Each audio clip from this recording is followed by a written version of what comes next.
Je suis Michèle Asselin, directrice générale de la COSI. J'aimerais aussi particulièrement souhaiter la bienvenue aux représentantes d'Affaires mondiales Canada et également aux représentantes de DIGNA, le Centre d'expertise canadien DIGNA pour la prévention et l'exploitation des abus sexuels qui est hébergé par Coopération Canada, avec lequel nous collaborons étroitement. Permettez-moi, avant de débuter cette activité, de souligner que les terres sur lesquelles est situé le secrétariat de la COSI font partie du territoire non cédé des Kanien'kehá:ka Mohawk, qui a longtemps servi de lieu de rassemblement et d'échange entre les nations. Je vous invite toutes et tous à indiquer dans la boîte de clavardage sur quel territoire vous êtes situé et bien sûr à nos invités internationaux, puisqu'il y a des personnes qui assistent à la rencontre d'ailleurs dans le monde, de nous indiquer où vous êtes situés. En 2018, le Comité québécois Femmes et Développement de la COSI a amorcé un vaste chantier sur les violences sexuelles.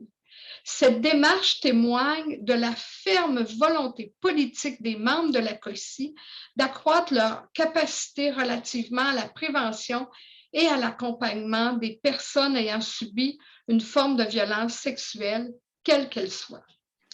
Nous avons développé une approche féministe et centrée sur la survivante.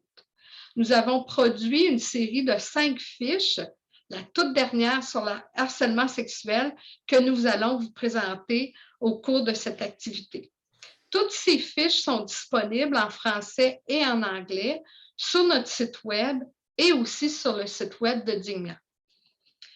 Bien que l'ensemble du secteur de la coopération et de la solidarité internationale reconnaisse l'importance de s'attarder aux enjeux des violences à caractère sexuel, certaines formes, telles le harcèlement sexuel, sont moins bien reconnues.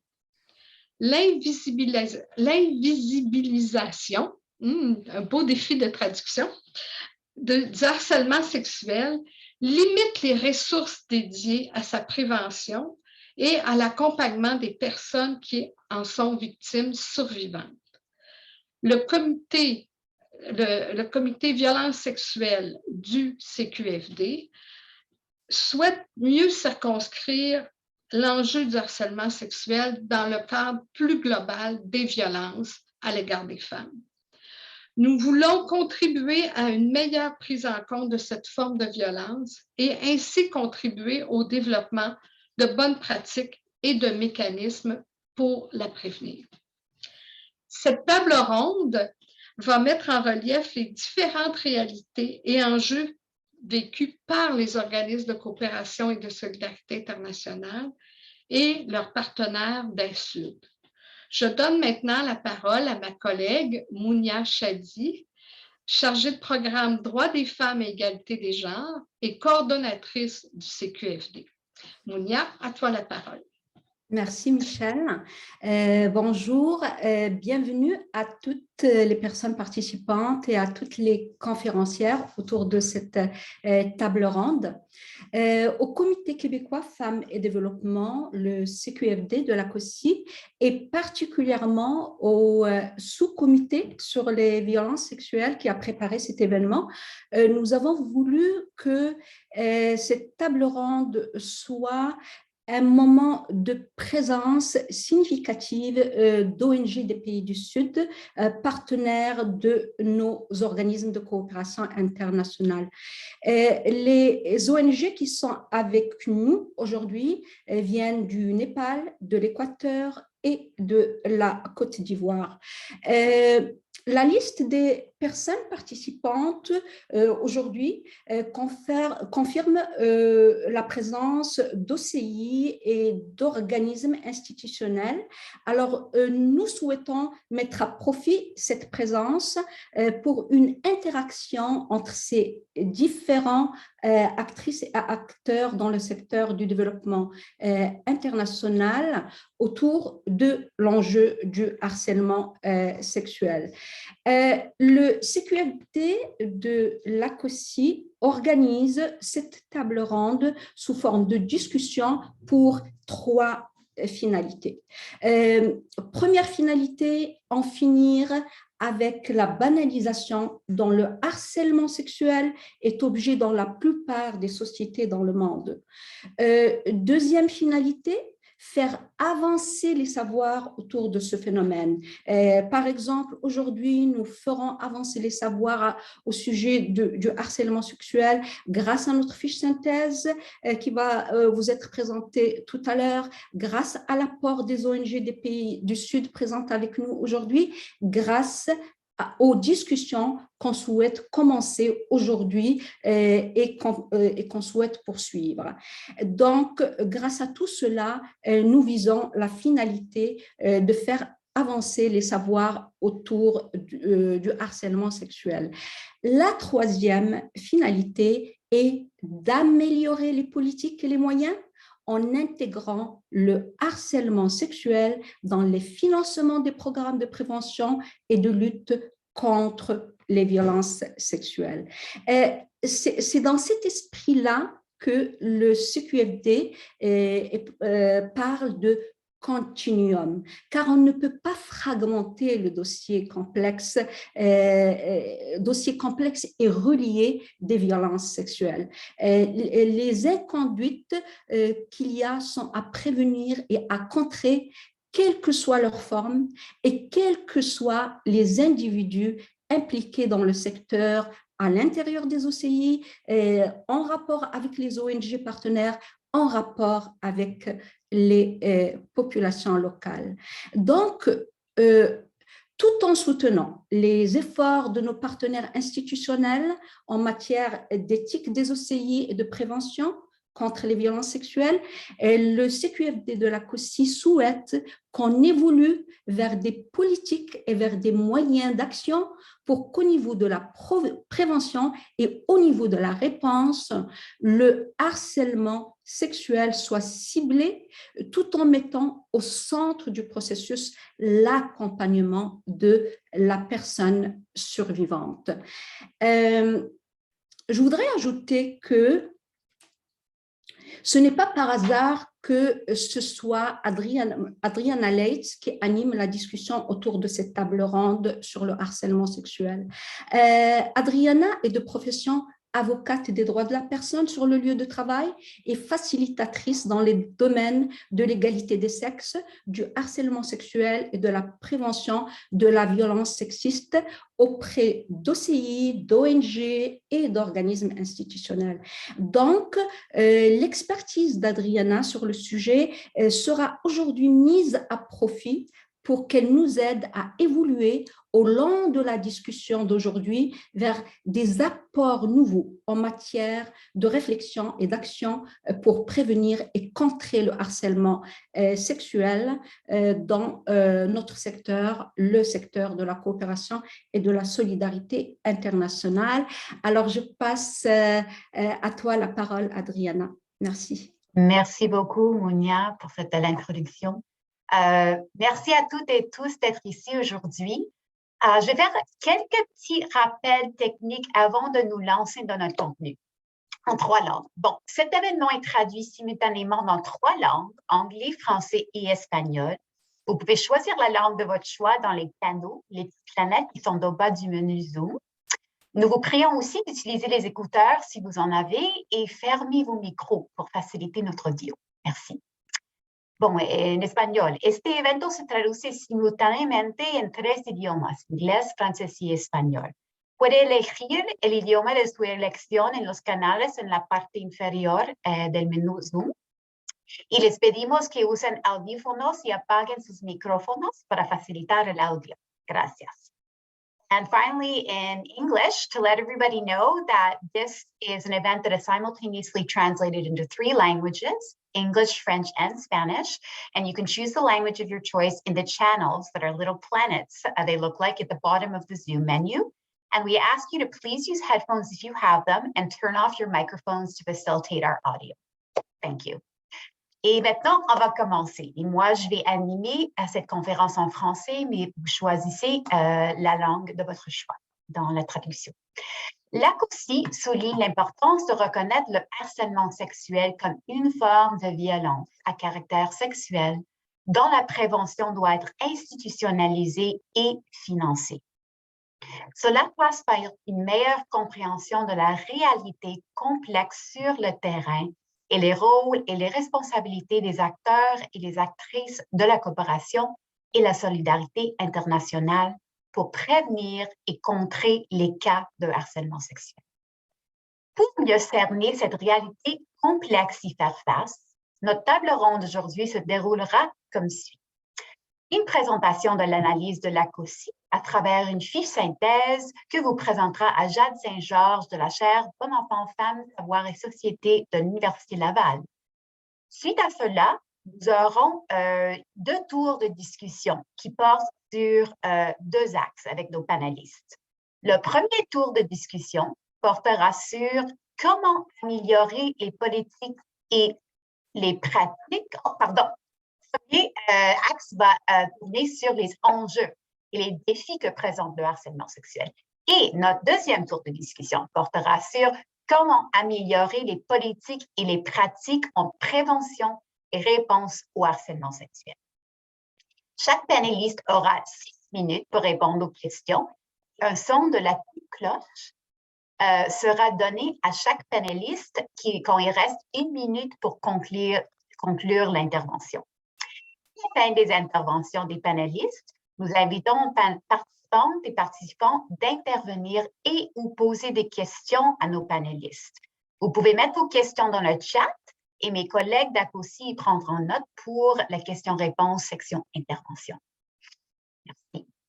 Alors, pour discuter de ce thème, sont présentes avec nous aujourd'hui nos conférencières Sophie Bourdon, directrice Santé Monde, María Fernanda Yaulema Rodríguez, directrice exécutive de la Fundación Nosotras con Equidad en Équateur, Manisha Dakal, directrice générale de Blue Diamond Society de Népal, et Chantal Kouadio Ayemou, présidente du réseau ivoirien pour la défense des droits de l'enfant et de la femme, Côte d'Ivoire. Je vais tout de suite donner la parole à Jade Saint-Georges, qui, avec 2 autres membres de la chaire Claire Bonenfant, Femmes, Savoir et Société de l'Université de Laval, Catherine Robitaille et Isabelle Auclair, ont été les consultantes de CQFD pour la réalisation de cette fiche synthèse sur le harcèlement sexuel. À vous la parole, Jade, pour un résumé de cette 5e fiche du CQFD sur les violences sexuelles. Merci. Merci pour l'introduction. Oui, j'en profite pour remercier encore une fois devant tout le monde la COSI et le comité violence sexuelle de CQFD de la COSI pour la confiance et à l'équipe de la chaire Bon enfant de l'Université Laval. Donc, moi, je suis Jade Saint-Georges, doctorante en management en coopération internationale à l'Université Laval et je suis membre de l'équipe avec ma collègue Catherine Robitaille, également doctorante en management, plus spécifiquement en gestion de la coopération internationale à l'Université Laval, et Isabelle Auclair, qui est notre directrice, professeure en management à l'Université Laval et titulaire de la chaire Claire Bonenfant. Merci à tous les panélistes également. J'ai vraiment hâte à ces échanges et aux interprètes qui rendent cette discussion possible en 3 langues. C'est vraiment extraordinaire. Donc, je vais rapidement présenter, comme on m'a introduite, la fiche synthèse sur la prévention et la lutte contre le harcèlement sexuel dans le secteur de la coopération et de la solidarité internationale. Je vais revenir rapidement sur notre démarche et puis présenter les 3 sections qui la composent. Si jamais je parle trop vite, faites-moi un signal visuel, je pourrais m'ajuster. Donc, comme j'ai dit, j'aimerais revenir sur la démarche qui a pu mener finalement à l'élaboration de cette fiche sur la prévention et la lutte contre le harcèlement sexuel dans le secteur de la coopération et de la solidarité internationale. Donc, notre équipe a répondu à l'appel du CQFD à l'automne 2021 et on a pu débuter le travail en décembre avec des échanges avec le comité violence sexuelle du CQFD et de la COSI. On a eu 2 rencontres avec le comité, donc une en décembre pour initier les travaux et une en janvier pour les suivis. On a également pu faire un sondage auprès des membres de la COSI. Donc, vous avez peut-être pu le voir passer justement. Il y a eu un sondage un peu plus soutenu auprès des responsables genre des organisations et un sondage un peu plus bref auprès des responsables des ressources humaines et des directions. Finalement, bien, ce sondage-là a été disponible du 17 décembre au 29 janvier. Et c'est un peu tout ça, donc nos expertises préalables, bien entendu, avec le sondage des consultations et puis une revue de la littérature qui a pu mener à cette fiche synthèse-là. Vous avez les personnes, notre échantillonnage à l'écran si ça vous intéresse.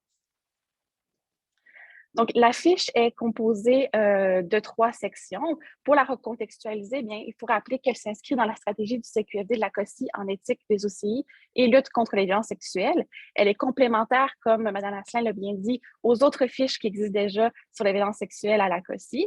Donc, en effet, cette présente fiche-là, elle porte sur le harcèlement sexuel et elle a pour objectif de souligner l'importance de reconnaître le harcèlement sexuel comme étant une forme de violence sexuelle dont la prévention et la réponse doivent être institutionnalisés et financés. Et ça, bien, ça passe par une meilleure compréhension des rôles et responsabilités des acteurs et des actrices de la coopération et de la société internationale dans la prévention et la réponse au harcèlement sexuel. Donc, cette fiche met également en exergue l'importance de documenter le harcèlement sexuel en considérant les spécificités du contexte de la coopération et de la solidarité internationale et les effets différenciés des systèmes d'oppression et de leur intersection sur les différentes parties prenantes du secteur. Donc, comme Mme Lasselin l'a bien précisé en introduction, l'exclusion du harcèlement sexuel, ça invisibilise l'enjeu et limite les ressources dédiées à sa prévention et à l'accompagnement des personnes qui en sont des victimes survivantes. Pour arriver à faire ça, la fiche est divisée en 3 sections. Donc, la première, contextualiser le harcèlement sexuel en coopération et solidarité internationale. La deuxième section aborde les leviers d'action existants en coopération et en solidarité internationale. Et la troisième et dernière section aborde des pistes d'action pour la prévention et la réponse au cas de harcèlement sexuel en coopération et solidarité internationale. Je vais aborder rapidement, vous aurez accès, je pense, au lien dans la discussion vers la fiche pour la voir de manière plus détaillée. Bien sûr, c'est seulement un survol. Elle fait une vingtaine de pages au total. Donc, la première section revient d'abord sur les mouvements de dénonciation des violences sexuelles. Quelques-uns, bien entendu, pas tous les mouvements, mais quelques-uns quelques centraux. Elle aborde notamment le mouvement MeToo, mais également d'autres mouvements comme celui Ni Una Menos en Amérique latine et le mouvement Aid2, qui était spécifique dans le secteur de l'aide internationale. Il est toutefois à souligner que même ces mouvements ont finalement contribué à lever le voile sur la banalisation des violences sexuelles. Les formes de violence les plus subtiles, dont le harcèlement sexuel, peinent encore à être considérées et intégrées dans les réflexions qui touchent les violences sexuelles.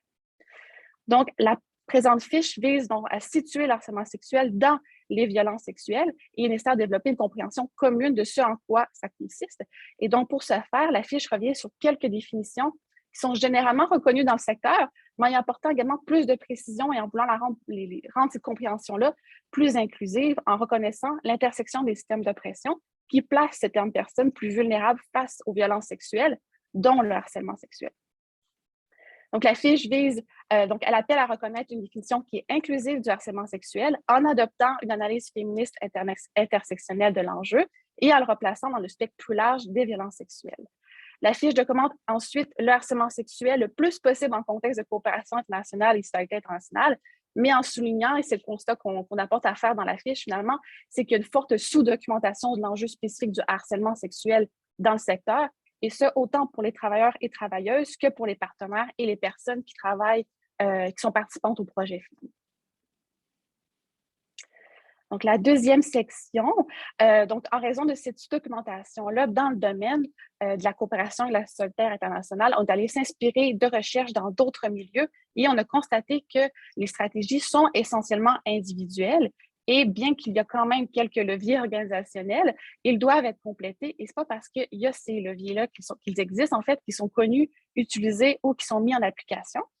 Donc, ce que les recherches montrent, c'est que le harcèlement sexuel est présent dans tous les milieux, mais qui se modulent différemment selon les contextes et que les leviers pour y répondre adéquatement doivent être adaptés et contextualisés. C'est ce qui est mis de l'avant dans cette deuxième section-là de la fiche.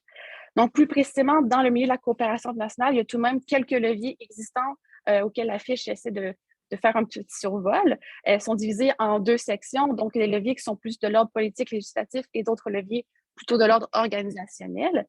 Donc, au niveau des leviers politiques et législatifs, la fiche survole quelques-uns de ces instruments, notamment internationaux et nationaux. Au niveau international, il y a notamment une récente convention, la Convention 190 de l'OIT, donc l'Organisation internationale du travail, sur les violences et le harcèlement. Et parmi les instruments nationaux, il y en a qui existent, qui sont, par exemple, pour les violences sexuelles, mais qui doivent être élargis au harcèlement sexuel. Parmi ceux-là, il y a les récents accords de contribution d'Affaires mondiales Canada, qui obligent maintenant les organisations à se doter de codes de conduite qui interdit explicitement l'exploitation et les abus sexuels pour recevoir des financements. Et bien qu'ils soient cruciaux, que ces outils-là en matière de prévention et de réponse aux violences sexuelles existent, ils n'incluent pas spécifiquement le harcèlement sexuel, mais pourraient éventuellement le faire. La fiche rappelle également que le harcèlement sexuel est toutefois inclus dans d'autres législations, dans d'autres cas, notamment dans la Loi canadienne d'emploi, qui souligne qu'il s'agit d'une inconduite qui est interdite en contexte de travail et dans les normes du travail du Québec, ce qui est également rappelé dans d'autres fiches de la COSI. Au niveau organisationnel, la fiche revient sur une étude d'Oxfam Canada en 2017 qui examine les enjeux en matière de mise en œuvre des engagements canadiens législatifs pour lutter contre les violences sexuelles, incluant le harcèlement sexuel.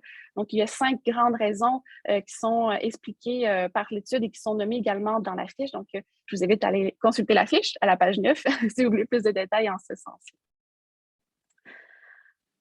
Finalement, la dernière section et le gros morceau de la fiche, c'est la dernière qui revient sur les pistes d'action pour la prévention et la réponse au harcèlement sexuel en coopération et solidarité internationale.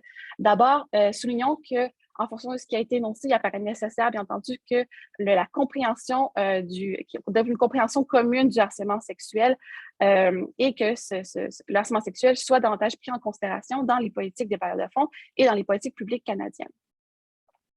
Les stratégies politiques en matière de prévention et réponse aux violences sexuelles, incluant le harcèlement sexuel, devraient également s'inscrire dans des contextes locaux. Je crois qu'on aura l'occasion de l'aborder lors de cette table ronde plus en profondeur. Donc, s'inscrire dans les contextes locaux. Et pour ce faire, la fiche souligne l'importance de travailler en collaboration avec les expertises locales en matière de prévention et réponse au harcèlement sexuel. Et bien, travailler avec les partenaires qui œuvrent déjà dans la lutte et la réponse aux violences sexuelles, incluant le harcèlement sexuel, permet de faire avancer les législations et de reconnaître et soutenir le travail réalisé par les organismes sur le terrain. Finalement, la revue de littérature qu'on a faite et les consultations auprès des membres ont permis d'extraire 4 pistes d'action qui sont détaillées dans la fiche. C'est vraiment un point de départ pour la discussion. Ce sont des pistes d'action. Ce n'est pas une liste exhaustive qui est applicable universellement. Ça doit bien entendu être contextualisé et adapté en fonction des contextes de la coopération et la solidarité internationale. Donc, vous avez à l'écran les 4 pistes d'action. La première, c'est de reconnaître que le harcèlement sexuel s'inscrit dans un continuum de violences sexuelles qui est exacerbé par les systèmes d'oppression et leur intersection. Le deuxième, c'est d'adopter une approche féministe intersectionnelle basée sur les personnes victimes souffrantes du harcèlement sexuel. La troisième est de s'engager dans la lutte au harcèlement sexuel en fonction des rôles et responsabilités complémentaires des parties prenantes.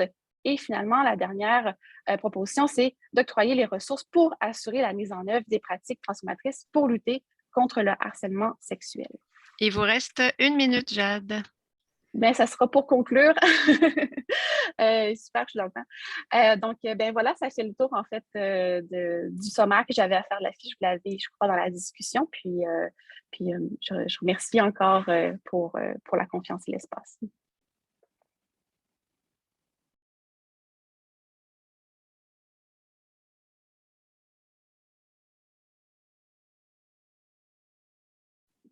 Je vous relance la parole, Adriana.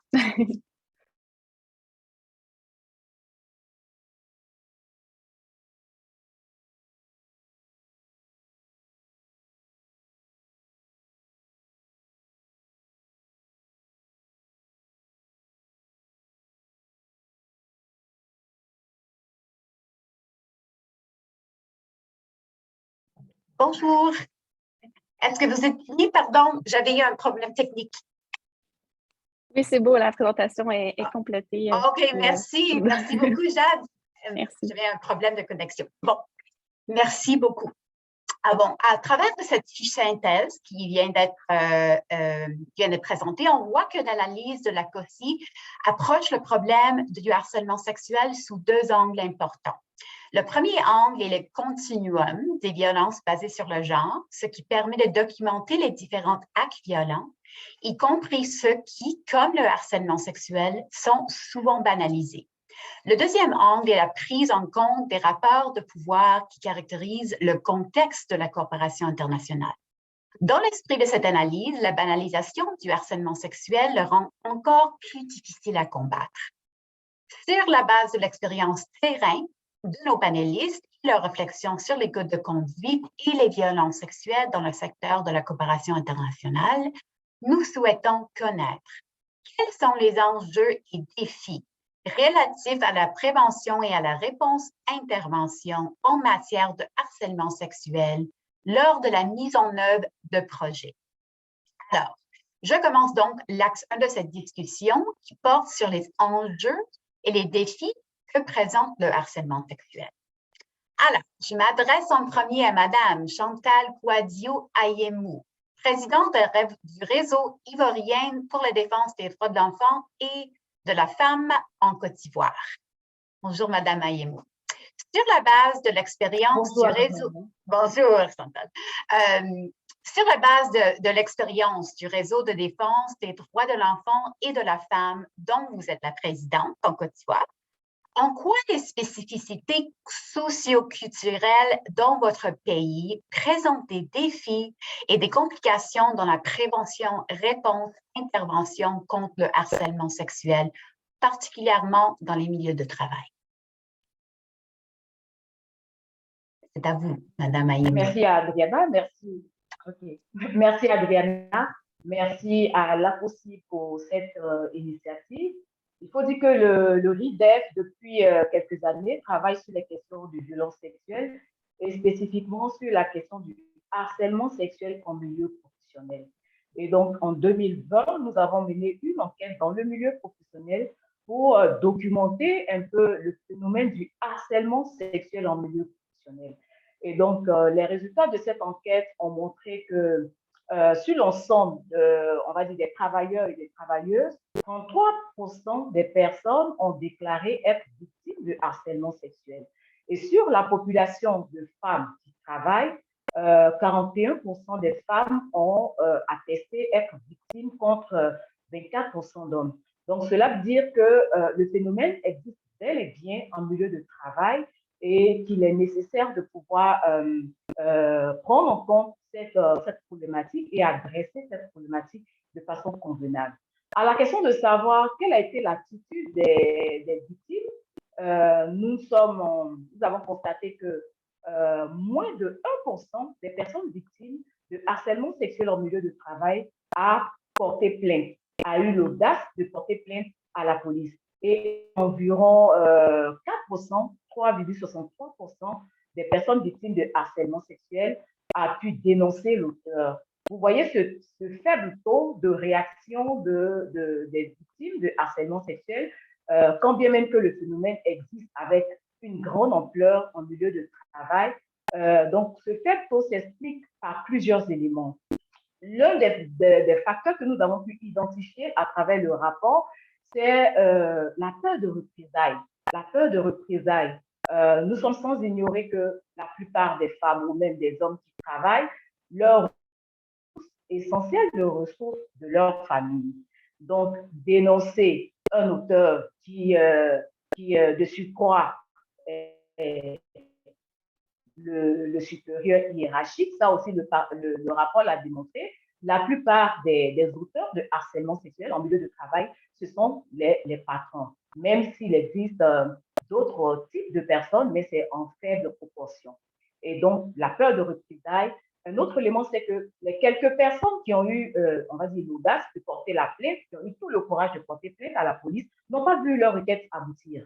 Cela explique, on va dire, on peut prendre cela sous deux angles. Soit les policiers ou les gendarmes vers qui ces victimes vont ne sont pas suffisamment outillés ou sensibilisés ou formés, non seulement dans la prévention, mais aussi dans la prise en charge des victimes qui viennent vers elles.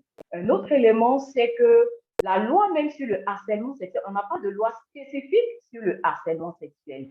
Il y a le Code du travail qui prend en compte le volet du harcèlement sexuel, il y a le code pénal qui qualifie cela comme un délit, mais il n'y a pas de loi spécifique sur le harcèlement sexuel, de sorte que les populations, même dans le monde du travail, n'ont pas connaissance que le harcèlement sexuel est un délit et n'ont même pas connaissance des actes constitutifs de harcèlement sexuel. À quel moment est-ce que je peux dire que je suis harcelée au niveau de mon travail? Donc ça aussi, c'est un élément qui fait défaut dans la dénonciation, on va dire, de la part des victimes. Et puis, ce que nous avons remarqué lors de l'enquête, c'est que les entreprises elles-mêmes n'engagent pas leur responsabilité dans la prévention ni dans la prise en charge des victimes. Les entreprises ou les organismes ou les organisations que nous avons visitées, rencontrées, n'ont nullement, ils n'ont pas de politique contre le harcèlement, ni de charte même affichée quelque part dans les locaux contre le harcèlement sexuel. Donc, il n'y a pas un engagement véritable de ces entreprises-là ou de ces structures à prévenir et à donner une réponse assez efficace face au harcèlement sexuel. Donc, voilà un peu les différents défis, les difficultés que nous avons relevées sur le terrain et qui méritent vraiment d'être adressées afin d'apporter des réponses assez efficaces. Voilà, donc voilà ce que je peux dire, Adriana, suite à la question que vous m'avez posée. Merci beaucoup, Madame Chantal. Il y a beaucoup d'idées, mais une idée ou quelques idées clés qui ressortent de votre intervention, selon moi, c'est que nous avons besoin surtout des mécanismes de dénonciation qui sont sécuritaires pour aborder toutes ces représailles, ces risques de représailles qui sont très importants dans la vie des victimes. Et aussi, j'ai entendu une meilleure sensibilisation, pas juste de l'équipe projet, les équipes dans les entreprises, mais les policiers, les juges qui doivent être aussi sensibilisés sur le harcèlement sexuel. Et aussi, vous avez parlé de la mise en place des politiques sur le harcèlement bien en milieu de travail, mais aussi pour engager les entreprises, mais aussi les lois spécifiques en Côte d'Ivoire pour aborder le harcèlement sexuel. Merci, merci beaucoup infiniment. Bon, ma question s'adresse maintenant à Madame María Fernanda Yaulema Rodríguez, directrice exécutive de la Fundación Nosotras con Equidad en Ecuador. Señora, usted es tanto abogada como activista en la lucha contra la violencia de género dentro de la Fundación Nosotras con Equidad en Ecuador. Bajo esta doble perspectiva, como abogada y activista, ¿cómo describiría la situación en cuanto a la violencia cometida y las leyes en su país, particularmente en lo que respecta al acoso sexual en el medio de trabajo? A usted, señora. Muy buenos días aquí en Ecuador, no sé, en el resto del mundo. Un saludo de parte de quien les habla. Bueno, en ejercicio de la defensa de los derechos de las mujeres aquí en el Ecuador, específicamente en la provincia de Chimborazo, en la ciudad de Riobamba, nosotros tenemos una población mestiza, pero también una alta población de pueblos originarios, es decir, de poblaciones indígenas. Entonces, eso hace de que nuestra Constitución, ¿verdad?, garantice los derechos de todas y todos los ecuatorianos bajo todas estas perspectivas de plurinacionalidad. Y dentro de la misma Constitución tenemos, como les decía, una Constitución garantista de derechos que garantiza el derecho a una vida libre de violencia, tanto en el ámbito público como privado. Así también, gracias a la lucha de las organizaciones de mujeres, tenemos la Ley de Prevención y Erradicación de Violencia contra las Mujeres aquí en el Ecuador.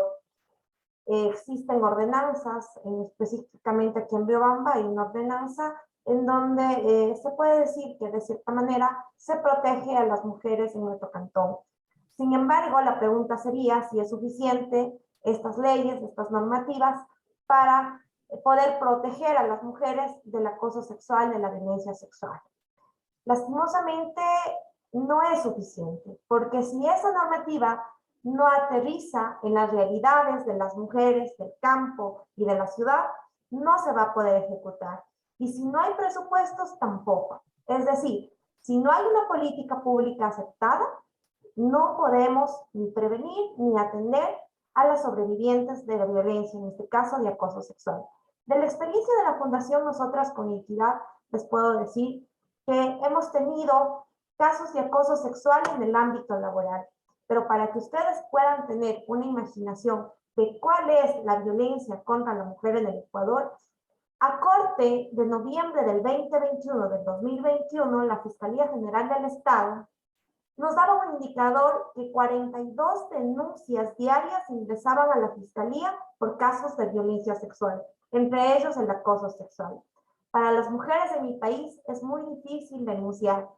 Denunciar por un estigma social, denunciar porque no hay política pública de protección a las mujeres, denunciar porque en realidad la justicia en mi país es lenta, denunciar porque dentro del mismo ámbito de violencia, que es el ámbito laboral, existe una persecución a las víctimas. Yo les quería compartir unas pequeñas imágenes donde ustedes pueden ver el trabajo que nosotros hacemos. Nosotros nos caracterizamos, aquí ustedes van a ver, nosotros creemos que el trabajo de prevención tiene que ser la capacitación y sensibilización. En la foto que ustedes ven acá, es un trabajo de capacitación y prevención a los trabajadores de las empresas.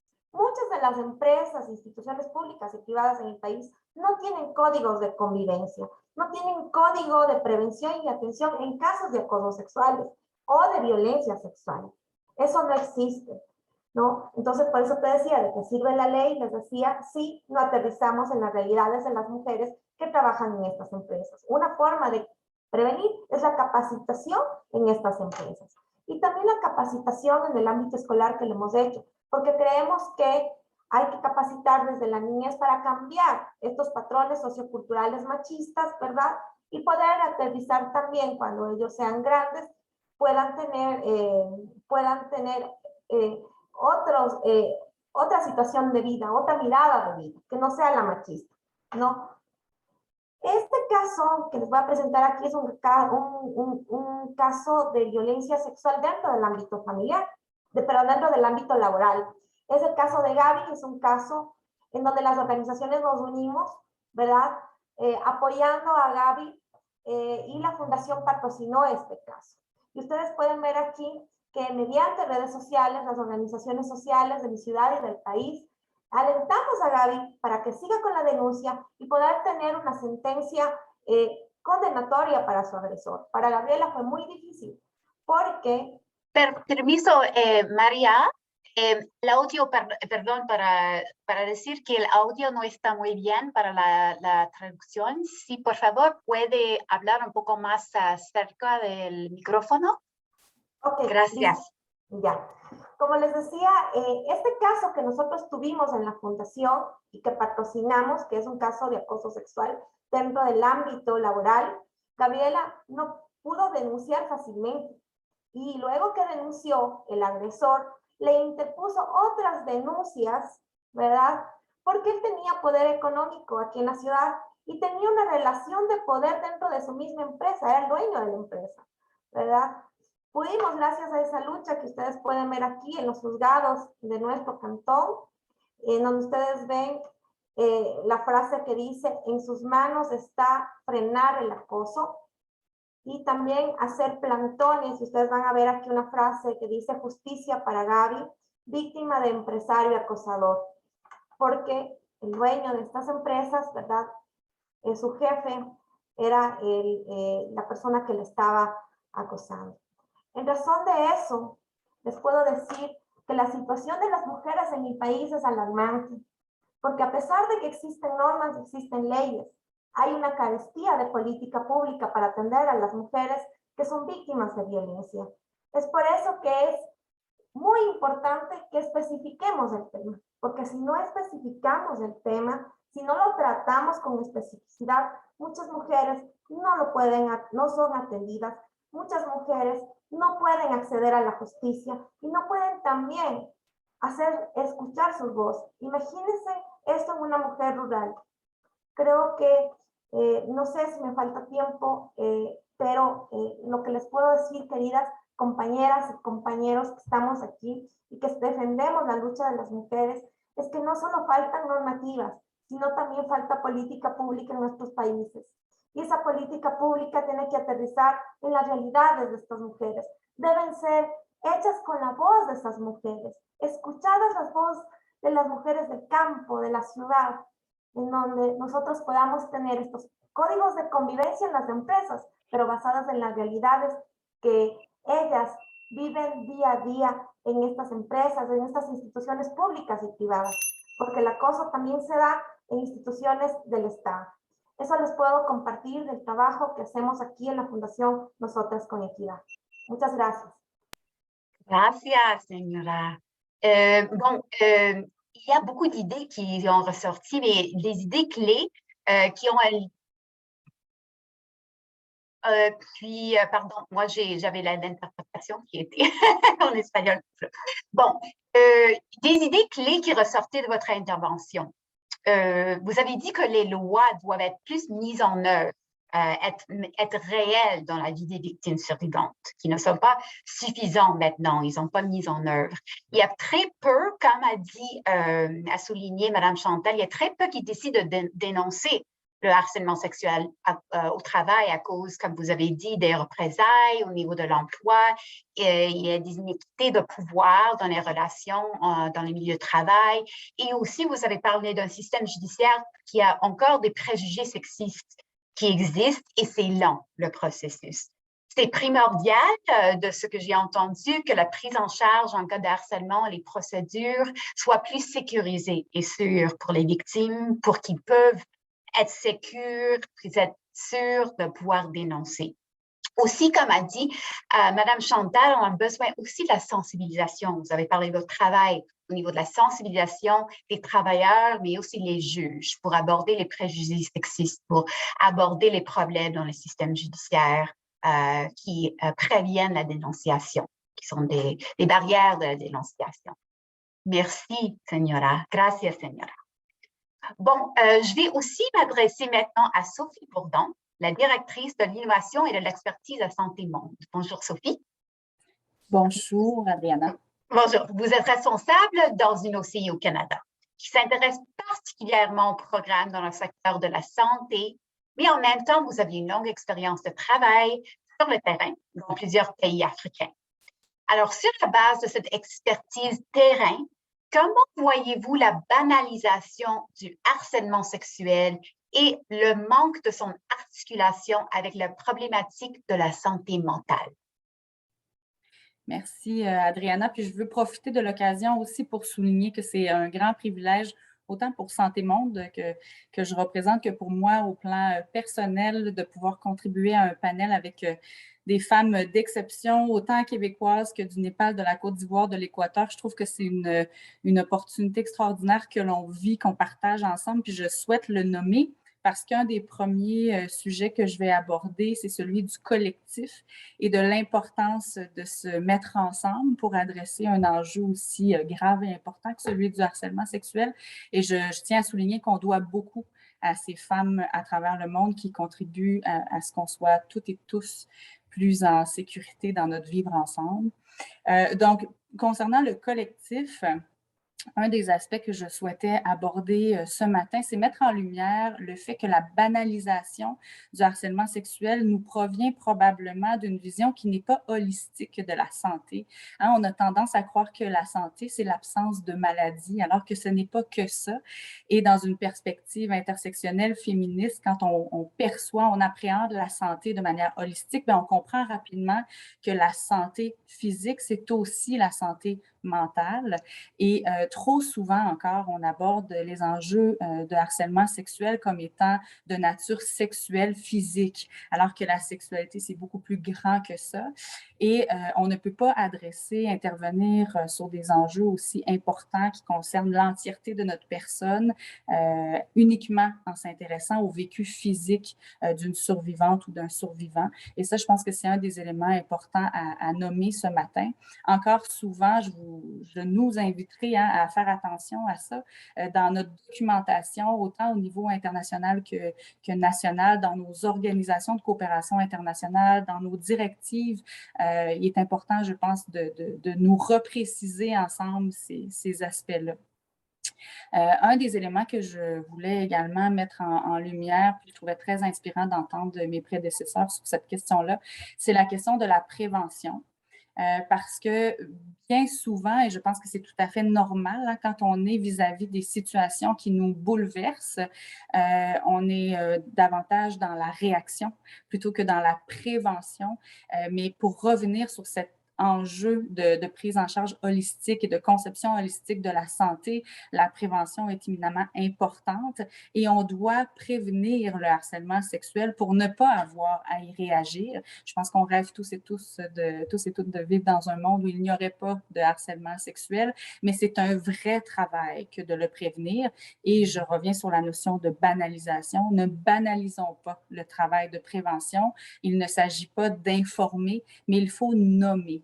Et s'il y a un mot, je pense qu'on doit peut-être retenir et marteler de plus en plus, c'est l'importance de nommer, de prévenir tous les sujets qui sont tabous, sont des sujets qui font peur.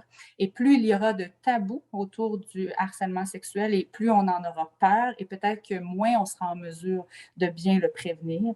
Je pense qu'on a le devoir et la responsabilité d'en parler encore et encore davantage de manière à faire se dissoudre cette crainte-là qui entoure, hein, cette aura de crainte autour du harcèlement sexuel. Il est normal et nécessaire d'en parler. Au sein de nos organisations de coopération internationale aussi, je remarque de plus en plus, et j'en suis très fière, une culture justement de sécurité qui s'installe. Donc, et non plus une culture de suspicion. Il y a quelques années, quand on commençait à parler davantage de harcèlement sexuel, on était beaucoup plus dans une dynamique de suspicion. Je reviens sur la peur, on craignait ces événements-là, on en parlait du bout des lèvres. Je pense que de plus en plus, on a compris que le fait de nommer cet enjeu-là fait en sorte qu'on quitte cette culture de suspicion pour être davantage dans une culture de bienveillance, d'accueil, d'écoute, et de plus en plus, on aborde l'importance de le faire d'une manière culturellement adaptée. Nous travaillons dans différents pays à travers le monde et ça, c'est un enjeu aussi important à considérer. Dans la réponse également, une des choses qui prend de plus en plus de place et c'est tant mieux, c'est la réponse qui tient compte, oui, de la survivante, qui met la survivante au cœur de nos réflexions en fonction de ses choix, de son désir, de poursuite ou non. Mais au-delà de ça, c'est la notion de remettre aussi à l'ordre du jour l'importance de l'accompagnement psychologique des personnes qui soit ont été témoins ou qui sont impliquées dans l'acte d'harcèlement sexuel pour construire un monde meilleur, je crois profondément en la réhabilitation des personnes, mais ça aussi, c'est un travail et ça exige du temps, de l'accompagnement.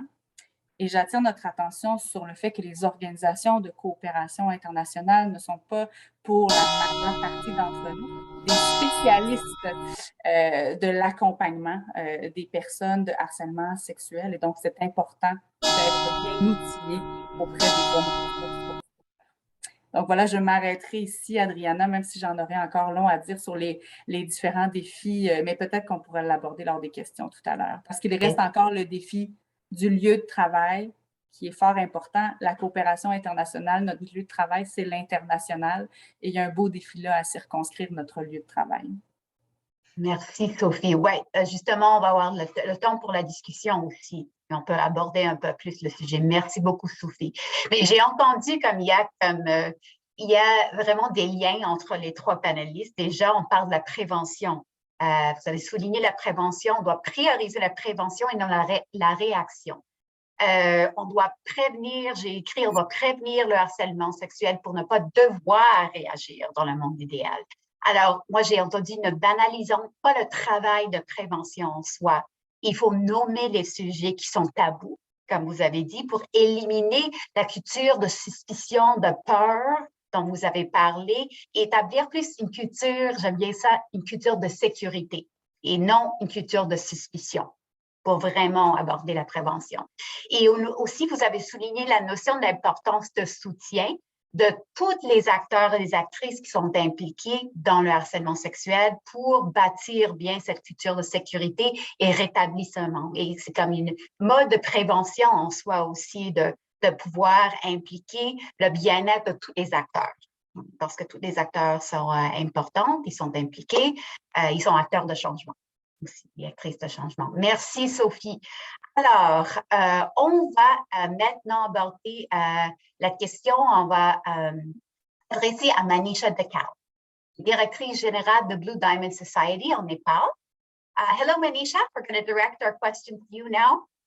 So we talk about the problems of violence in a heterosexual binary system, whereas we know that the problem is complex for women that have sexual identities that come out of this hegemonic system. So Blue Diamond Society, which you are the general manager, is what I understand to be one of the first organizations defending the rights of LGBTQI+ communities in Nepal, which is amazing. So we want to hear from you, what are the barriers encountered by members of the LGBTQI+ communities that you work with in reporting sexual harassment? I cannot hear the translation in the. Manisha, sorry, before, I don't want to. Can you hear me? Can you hear Manisha, the sound is quite difficult to hear. We can't hear you very well. There's a buzz. Maybe go a little closer. Hear me? Much better now. I'm not hearing you. Okay, so I'll go through. My name is Manisha Dhakal. I'm from Nepal. I'm transgender activist. Thank you very much for giving me this wonderful opportunity. Today, I'm going to talk about sexual harassment in concern with the LGBTIQ community. Many LGBTIQ community are facing sexual harassment just because of the different sexual orientation, gender identity, and sex characteristics. And these cases of sexual harassment are not addressed because of the different reasons. First of all, community do not know whether it is violence or not. For them, it is used to and have facing, this kind of harassment from their early childhood and still facing in the daily basis, in the workplace, in the public place. And most of the time in the public transportation, public places, workplaces, and in the nightlife, especially for the transgender and non-binary people who are working in the entertainment sector. And another reason is community are not that much empowered to complain against such sexual harassment issues and do not have support mechanism to support them in seeking services to address such harassment cases. In addition, community are unaware on available services which they do not know about it. And there is some disturbances in the middle of this jungle. Some, the vehicle is going in the jungle area, so bear with me. As I said, I'm in the remote area. So LGBTIQ related issues are still as taboo in many societies. Many institutions like government and private sector do not want to work on LGBTIQ issues. So thus the sexual harassment towards LGBTIQ issues remain under shadow. In other hand, institutions within those society where LGBTIQ issues can be discussed. So they do not have the policies that address the sexual harassment towards the LGBTIQ community. So thus there is exclusion of marginalization of LGBTI community in the policy regarding the sexual harassment. And government policy and the law targeting the sexual violence is completely overlooked, and the rape law on the workplace, sexual harassment excludes LGBTIQ community.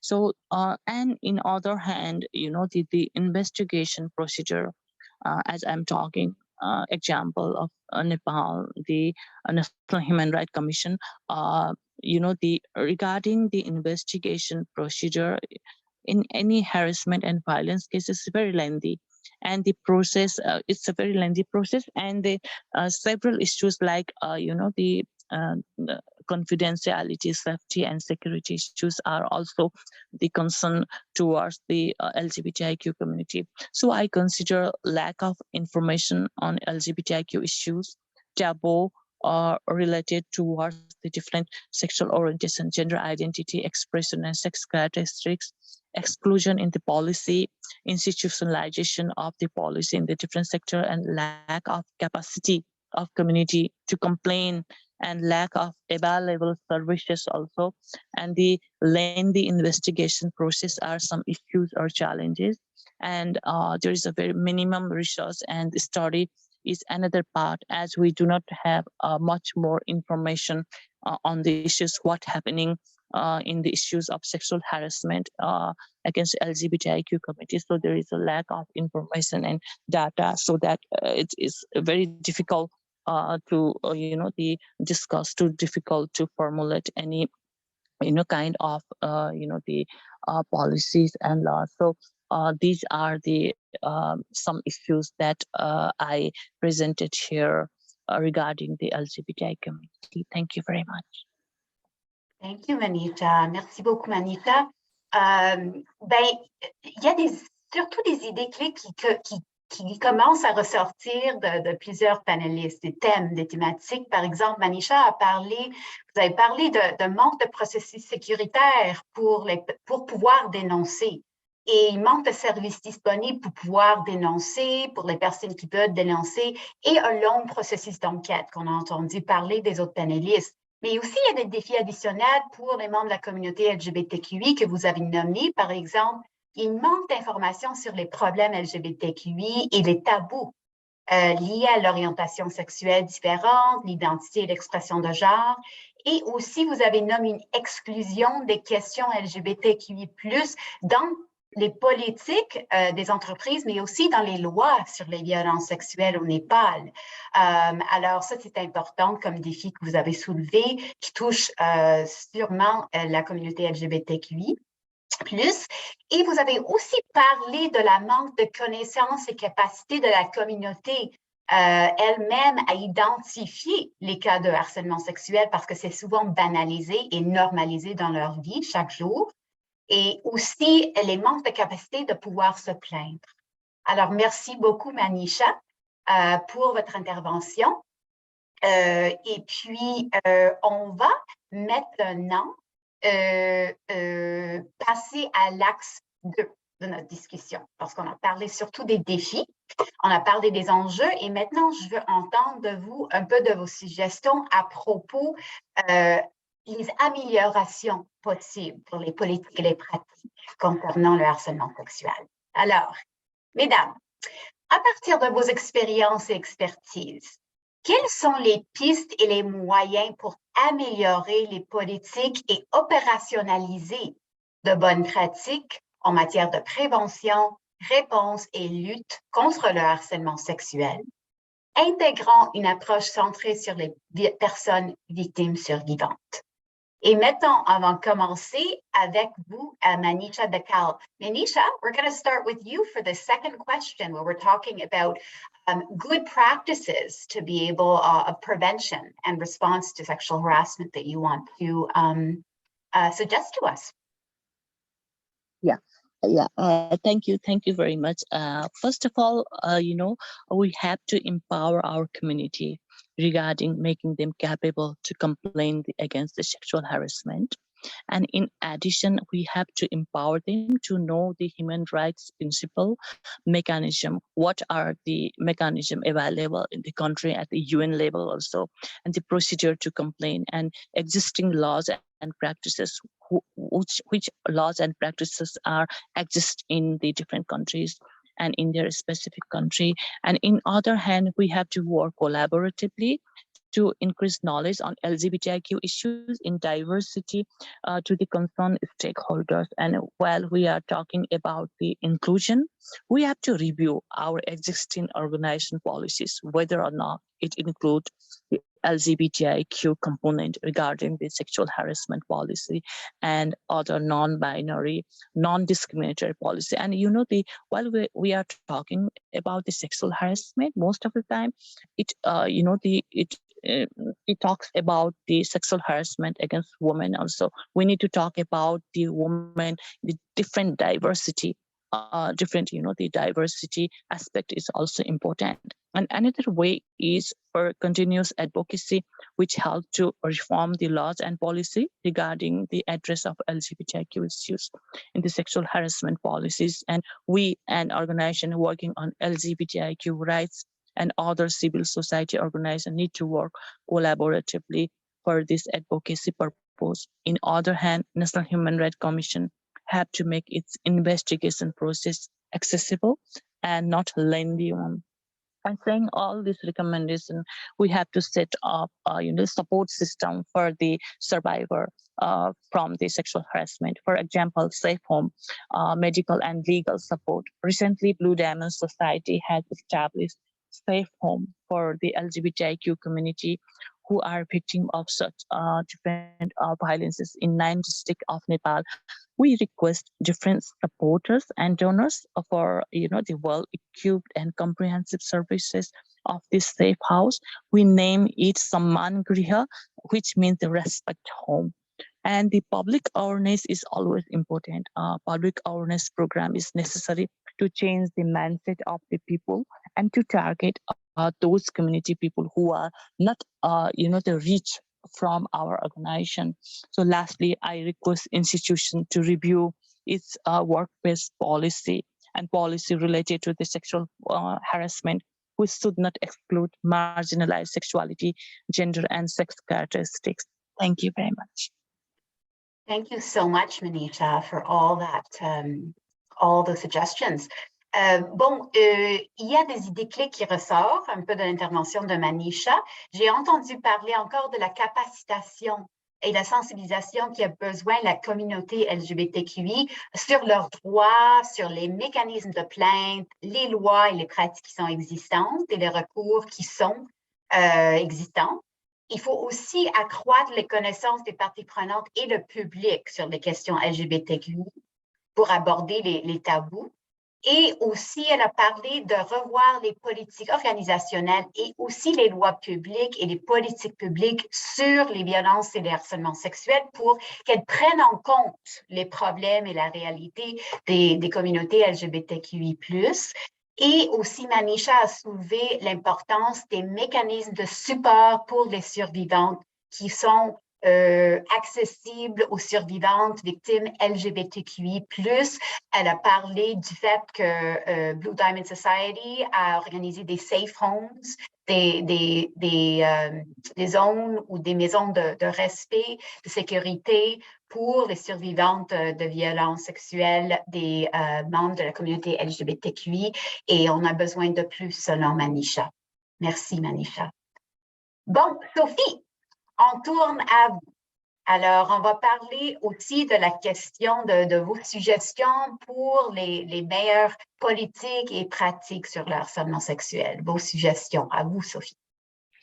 Manisha mentionnait l'importance de la collaboration, entre autres sur les enjeux des communautés marginalisées. Puis un peu dans le même esprit, j'amènerais sur la table la nécessité, puis là je pèse mes mots, la nécessité du réseau de soutien d'acteurs et d'actrices qui travaillent sur les enjeux de santé mentale. Je reviens sur cette question de la santé mentale. En fait, nonobstant les conventions internationales existantes concernant le harcèlement sexuel, c'est Maria tout à l'heure qui le mentionnait très bien d'ailleurs dans sa présentation en indiquant qu'au niveau des lois nationales, on n'a pas toujours codifié de façon très claire les contours, les règles, la manière dont on devrait réagir, vers qui on devrait se tourner. Je pense que nous, comme organisation de coopération internationale, on a le devoir de porter assistance et de prévenir. Ceci dit, on a aussi des leviers qui sont possibles d'être actionnés. Et puis ces leviers-là, mais ce sont les ressources dans les communautés avec lesquelles nous travaillons, dans les institutions avec lesquelles nous travaillons. Ce sont ces ressources-là que l'on peut accompagner pour favoriser une meilleure mise en réseau. Et une des pistes de solutions prometteuses aussi pour l'avenir, je crois, c'est de se tourner, je reviens avec ma vision holistique de la santé, de se tourner vers différentes approches d'accompagnement qui puissent être considérées comme des approches d'accompagnement alternatives. Il n'y a pas que les spécialistes de la santé mentale, psychologues, psychiatres, médecins, sages-femmes, praticiens, praticiennes qui peuvent intervenir, accompagner, soutenir la santé mentale des personnes survivantes ou encore des personnes témoins ou qui sont auteurs, autrices de violences, mais il y a aussi des regroupements. On a des groupes de femmes, des groupes de défense des droits des personnes à travers le monde qui sont de plus en plus outillés pour intervenir de manière culturellement adaptée. Encore faut-il que ces personnes se connaissent et soient sollicitées au bon moment sur les bonnes questions. Et je pense qu'à ce niveau-là, les organisations de coopération internationale peuvent jouer un rôle catalyseur pour mettre autour de la table les bonnes personnes. Je pense que toutefois, il faut veiller, et ça c'est très important, à éviter la revictimisation. Donc, un accompagnement psychologique peu adapté, peut créer davantage de dommages que de soutien. Et ça, on doit en être bien conscient. Donc, il faut nous-mêmes se former et prendre le temps d'être disposés à aller bien sélectionner les bonnes ressources qui seront invitées à collaborer entre elles. Mais je pense qu'on peut jouer un rôle important sur ces enjeux-là.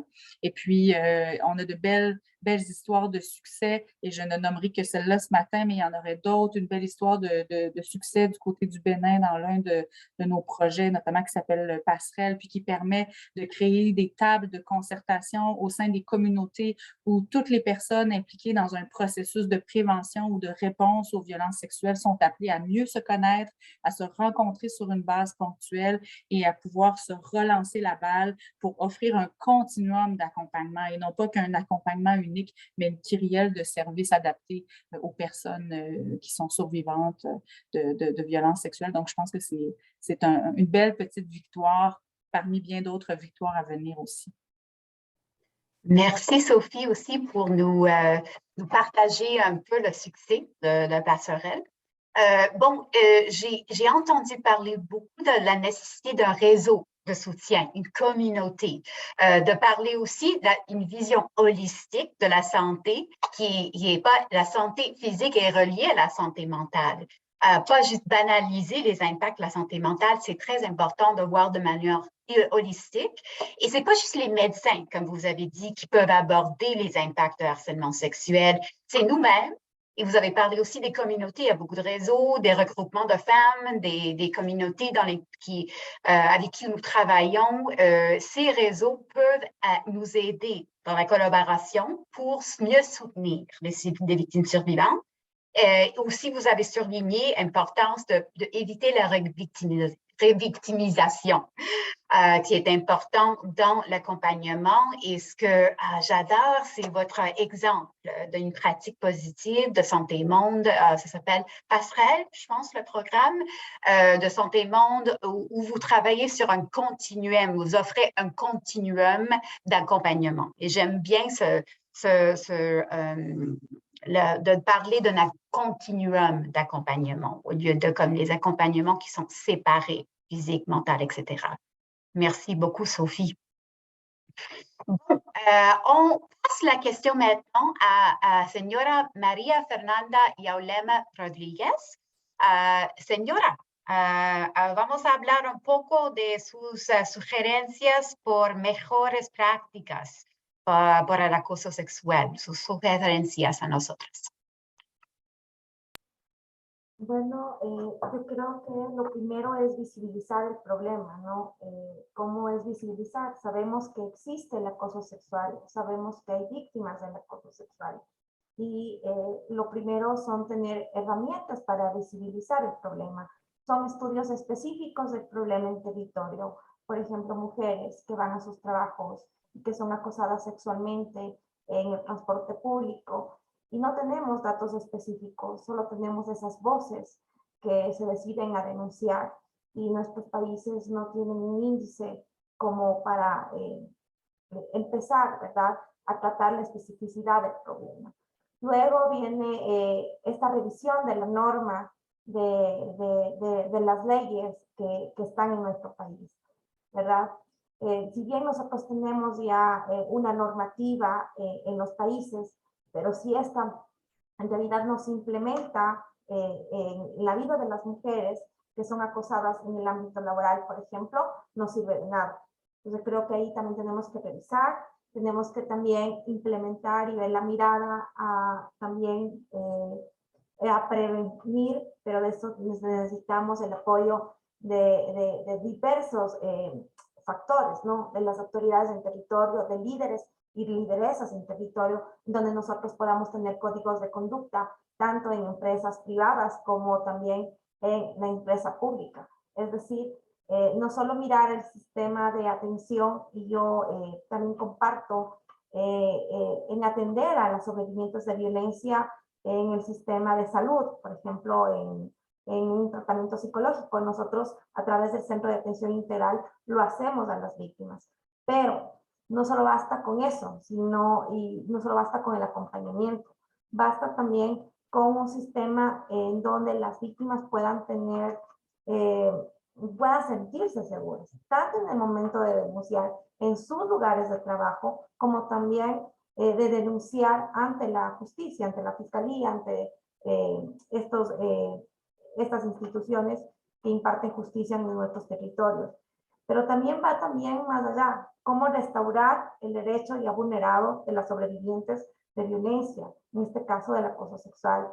De alguna manera, creo que no solo basta con el acompañamiento, sino también con ver las necesidades emocionales y también laborales, porque muchas de ellas se quedan sin trabajo, por ejemplo, porque tienen una relación de poder con su agresor.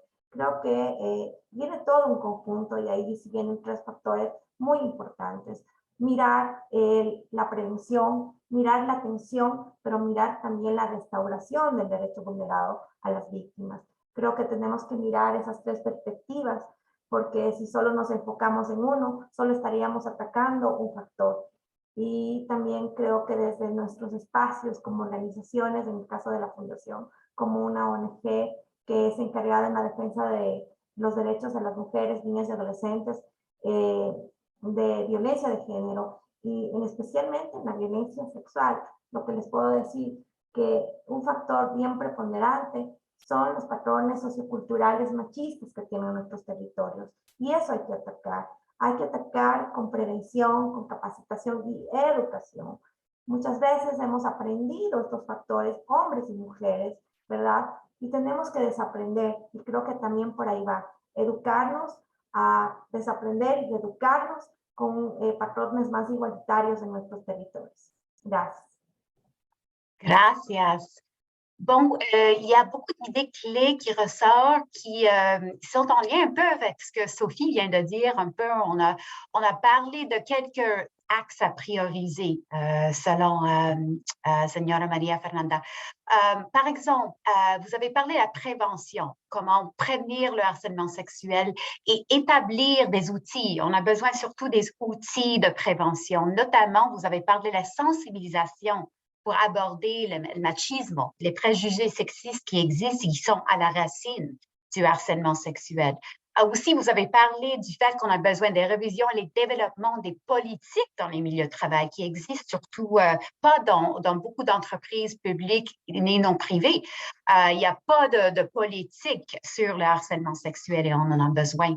Vous avez aussi parlé des services complets aux survivantes. Et ça me fait rappeler un peu de Sophie. Elle vient de parler un peu du continuum d'accompagnement des survivants pour qu'elles se sentent en sécurité tout au long du processus, pour qu'elles se sentent à l'aise de pouvoir dénoncer et pendant tout le processus judiciaire aussi. Alors, c'est un continuum.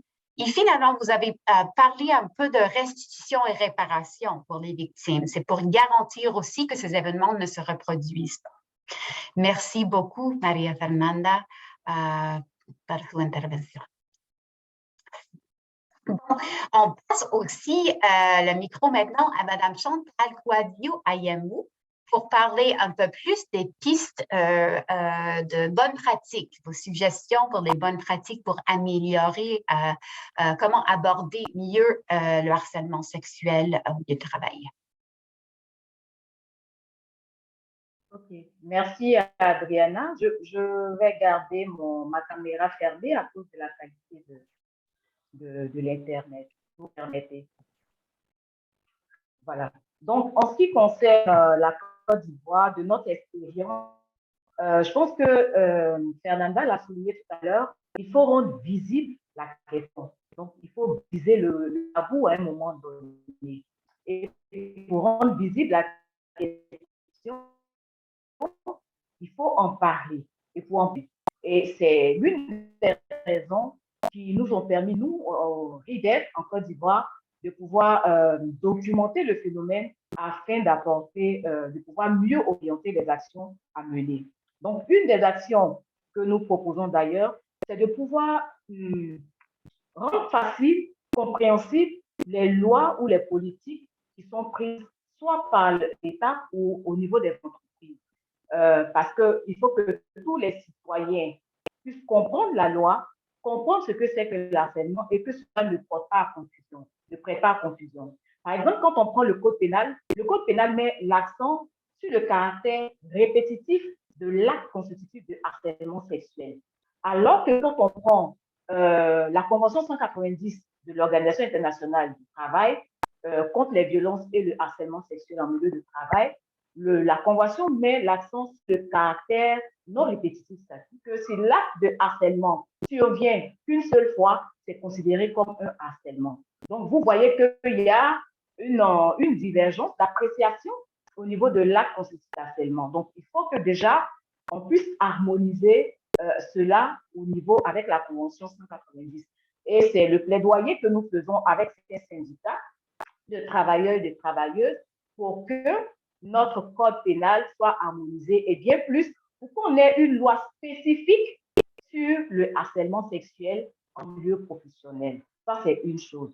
Et en termes de prévention ou de réponse, il faut assurer ou mettre l'accent, le point d'honneur sur la protection des victimes et des témoins de harcèlement sexuel, de sorte à ce qu'on n'ait plus de crainte à dénoncer un auteur parce qu'on se sent en sécurité, on se sent protégé, nos informations et nos données protégées. Un autre aspect doit être focalisé sur la question de la dignité de la victime. Donc, comme Adriana le disait, de sorte à ne pas permettre à ce que la personne se sente revictimisée. Il faut mettre en place des mécanismes assez efficaces qui prennent en charge la question des survivantes, ou on va dire des victimes de harcèlement sexuel. Un autre élément aussi sur lequel nous travaillons, c'est la sensibilisation et la formation des OPJ. Les OPJ, ce sont les officiers de police judiciaire, pour une meilleure prise en charge des personnes victimes de harcèlement sexuel.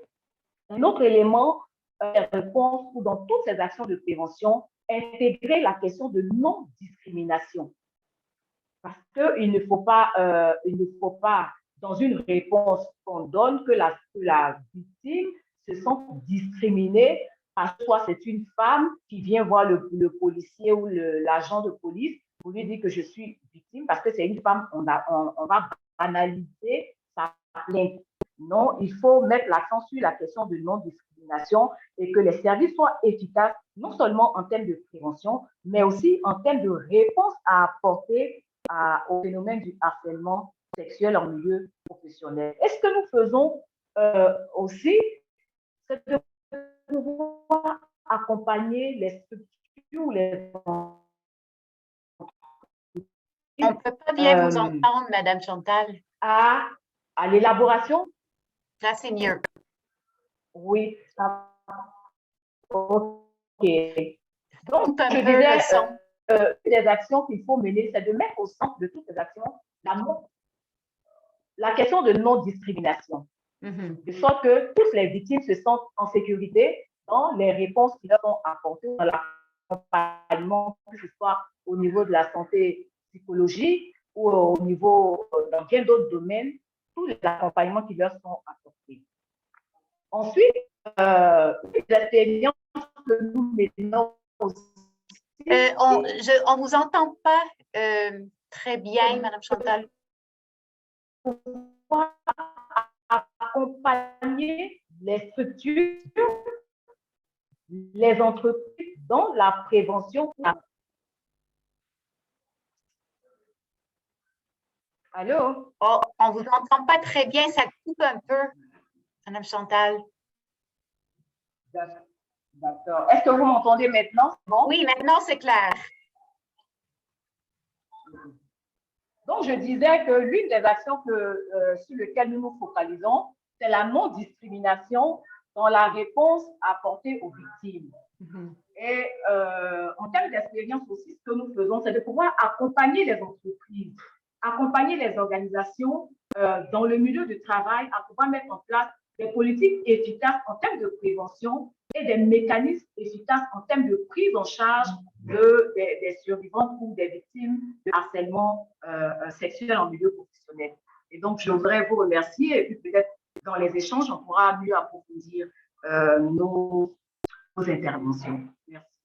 Merci, Madame Chantal. Merci, Audrey, qui a déjà une intervention dans le chat, Hélène. Bon, merci, Madame Chantal. Ce qui ressort vraiment, c'est que vous avez parlé surtout d'harmoniser les lois en premier sur le harcèlement sexuel et d'avoir une loi spécifique dans le lieu professionnel en Côte d'Ivoire. Et aussi prioriser le bien-être et les droits de la survivante, de la victime qui a souvent été élevée aujourd'hui. Aussi former les fournisseurs de services pour pouvoir donner le support nécessaire, bien réagir au cas et intégrer, surtout, vous avez parlé, intégrer la question de la non-discrimination au niveau de la réponse à apporter à la victime et de former toutes les personnes qui vont donner les services aux survivantes sur la question de la non-discrimination et accompagner les entreprises, vous avez dit, pour pouvoir mettre en place des mécanismes de dénonciation sécuritaire et les politiques sur le harcèlement sexuel en particulier. Et c'est tout à fait, je pense, ça qui ressort un peu de l'intervention. Merci, Madame Chantal. Merci, Adrienne. Merci, merci. Bon, moi, j'ai un peu la responsabilité de faire un petit résumé de toutes ces interventions très enrichissantes. Merci beaucoup à tout le monde. Ce que je vais faire maintenant, avant de passer à la section intervention, questions-réponses, qu'on veut vraiment entendre de vous sur la ligne, je vais résumer un peu les points clés qui ressortent de notre discussion avec nos panélistes aujourd'hui sur les deux axes des questions. Bon, en premier, on avait discuté l'axe 1 qui portait sur les enjeux, les défis qui présentent le harcèlement sexuel.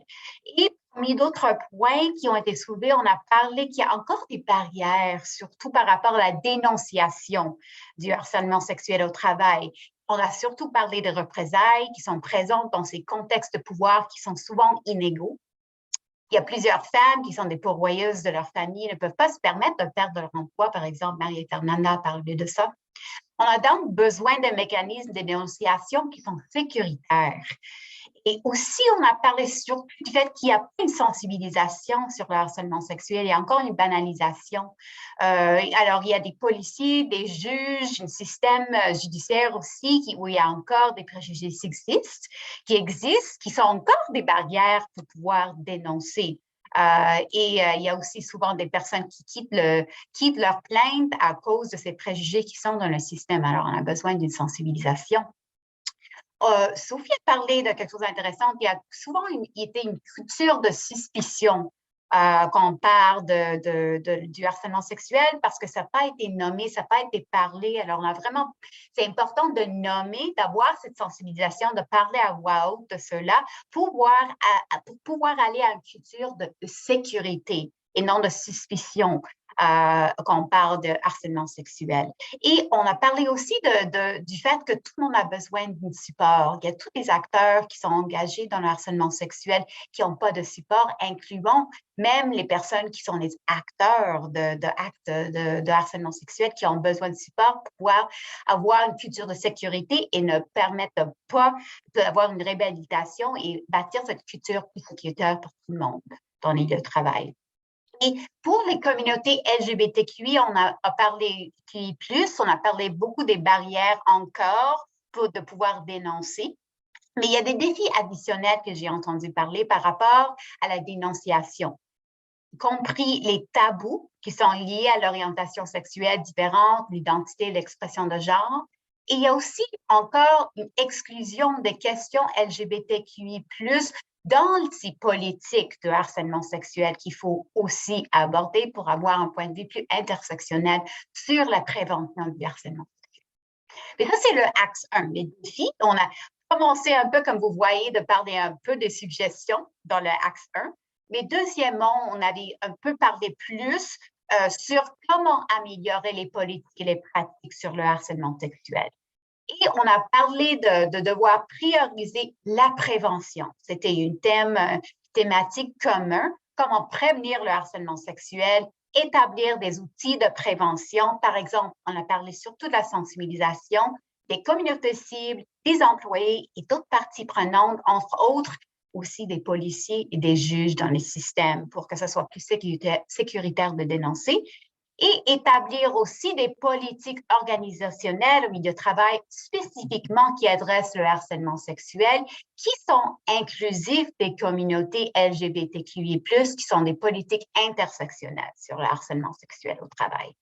On a parlé aussi d'avoir un continuum de services, un continuum d'accompagnement pour les victimes survivantes qui est important. Maria Fernanda a parlé de ça, Sophie a aussi parlé de ça. Tous les panélistes ont parlé beaucoup du fait que les victimes survivantes ont besoin d'avoir leurs droits, doivent être priorisés, ils doivent avoir un continuum d'accompagnement pour qu'ils se sentent à l'aise de pouvoir dénoncer et de continuer dans les processus, tout au long du processus, et aussi une continuité de service pour le soutien de la santé mentale, toute la santé de la victime, parce que les impacts sont importants de la santé mentale. C'est souvent pas mentionné. Souvent, on a soit santé mentale ou physique, mais on doit vraiment voir de manière holistique les impacts de l'harcèlement sexuel sur les victimes survivantes et de les aborder dans le soutien. Et finalement, encore, le point de fournir des services complets, prioriser le bien-être et les droits de la victime. Et aussi, on a parlé d'aborder et d'intégrer la question de la non-discrimination qu'on répond aux survivantes. Alors, toutes les survivantes, incluant les personnes qui s'identifient en tant qu'LGBTQI+, ont le droit à accès aux services et peuvent se plaindre en toute sécurité. Et ça, c'est comme le monde qu'on commence, la vision qu'on commence de bâtir avec notre deuxième axe à la question. On va continuer de bâtir. Maintenant, c'est à vous. Merci beaucoup aux panélistes. Maintenant, c'est le temps de discuter avec les personnes qui sont sur la ligne. On a 86 participants qui veulent peut-être intervenir et en discuter avec nous. Alors, nous voulions beaucoup écouter les ONG qui sont présentes aussi aujourd'hui, mais nous souhaitons également des interactions avec vous, les OCI présentes aujourd'hui et tous les organismes institutionnels qui sont présents. Alors, c'est le moment de la discussion. Alors, n'hésitez pas par le chat, en levant la main, ou soit en levant la main, d'intervenir ou bien à poser des questions, soit à une panéliste ou à tous les panélistes. Et soyez à l'aise d'utiliser la langue de votre choix, soit anglais, français ou espagnol, pour votre intervention. Vos contributions sont très importantes pour nous, mais je vais juste vous rappeler, pour manque de temps, pour maximiser notre temps ensemble et donner la parole au plus grand nombre possible, priez de limiter vos interventions ou vos questions à 1 minute ou moins, si possible. C'est un défi additionnel. Et on pourra déjà commencer. Hélène, s'il y a des questions et thématiques dans le chat que je peux aborder, est-ce qu'il y a… En fait, il y a eu Anne-Sophie Chouinard qui a demandé à cet effet, il serait intéressant d'entendre Sophie Bourdon en lien avec la définition du milieu de travail dans le contexte de projets de développement international. Merci. Merci, Hélène. Merci à Anne-Sophie pour la question.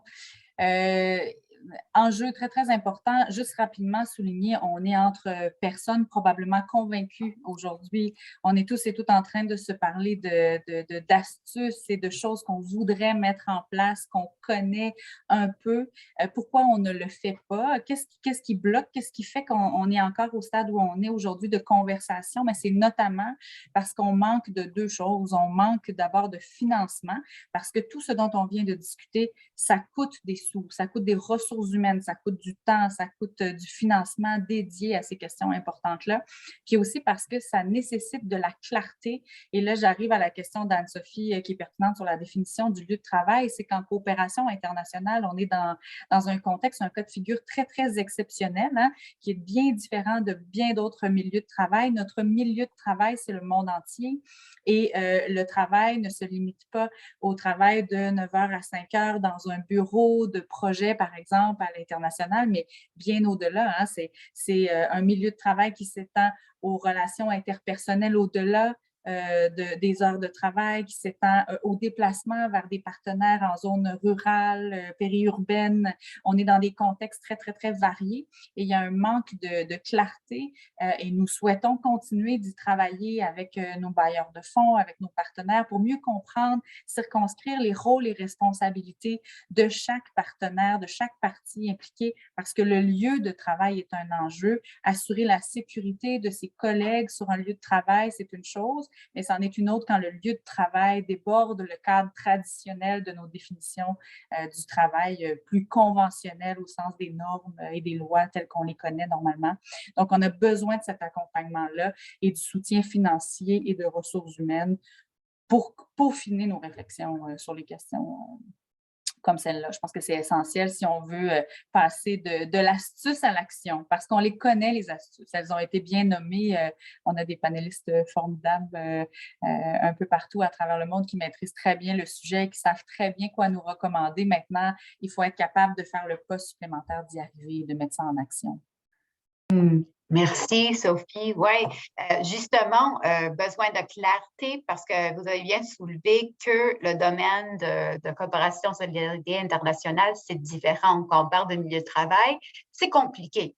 Alors, on a besoin de clarté, de support et accompagnement et coopération pour bien définir nos rôles et responsabilités quand on parle de milieu de travail qui est compliqué. Oui, c'est énorme. Bon, je vois qu'il y a beaucoup d'interventions. Merci. Vous voyez dans le chat, Lynn a parlé beaucoup du fait que de nos organisations ont des procédures, mais elle est d'accord aussi avec Maria Fernanda, le fait que les procédures doivent être connues pour tout le monde, les mises à jour doivent être portées par les responsables et personnels. Et on doit maintenant s'assurer que les personnes mettent en place ces procédures. Et puis, il y a une question à propos de ça, je pense, Lynn. Comment est-ce que les organisations s'assurent que leur système interne est efficace et tient en compte les besoins des victimes dans leur diversité? Lynn, c'est une question que vous voulez proposer à une des panélistes? Oui. Ouais, OK, parfait.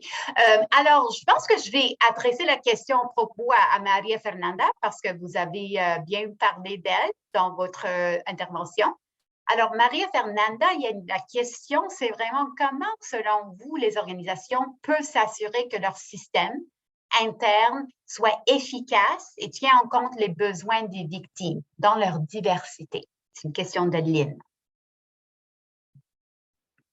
Bueno, ¿cómo asegurarnos? Primero, bueno, dentro de la experiencia de la Fundación, nosotros contamos con un protocolo de atención a víctimas de violencia, pero también es con el enfoque que tú trabajes. Entonces, si tú trabajas con un enfoque de género, con un enfoque de derechos humanos, ¿verdad? El acompañamiento y la atención a la víctima va a ser de una manera más idónea. ¿Qué sucede cuando los organismos que atendemos a las víctimas no atendemos con un enfoque de género y de derechos humanos y estamos privándoles a las víctimas, ¿verdad?, de sus derechos, por ejemplo? Creo que desde ahí parte, desde el enfoque de trabajo que nosotros realicemos.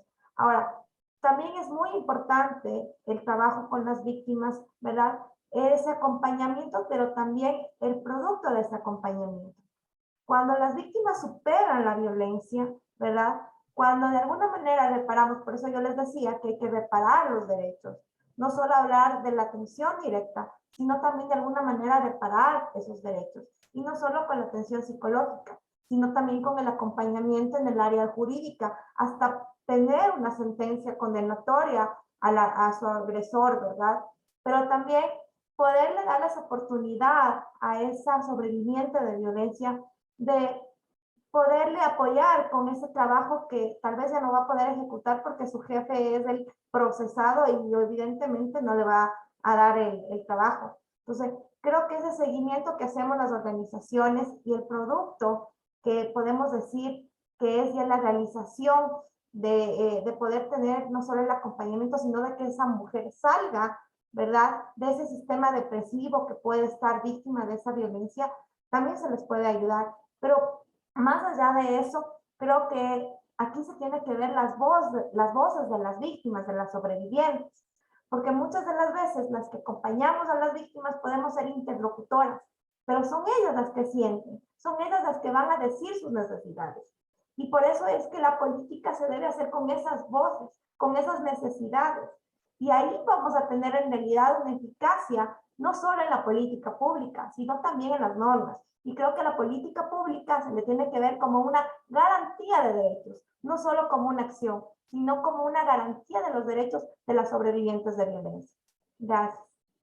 Oh, gracias. Wow! Ce que j'ai vraiment entendu, c'est le fait qu'on doit aussi parler, les entreprises, ils doivent se focaliser sur la qualité de tout le processus d'accompagnement. C'est pas juste l'accompagner, mais c'est quoi les impacts de cet accompagnement, et ça doit être de qualité tout au long du processus. Et elle a parlé beaucoup du fait que les entreprises doivent intégrer les voix des survivantes quand on développe les processus, les procédures pour les survivantes, pour la dénonciation. Il faut vraiment travailler avec les victimes survivantes pour pouvoir garantir les droits des victimes survivantes dans ces politiques. Ils doivent être impliqués dans le développement du processus des politiques sur le harcèlement sexuel.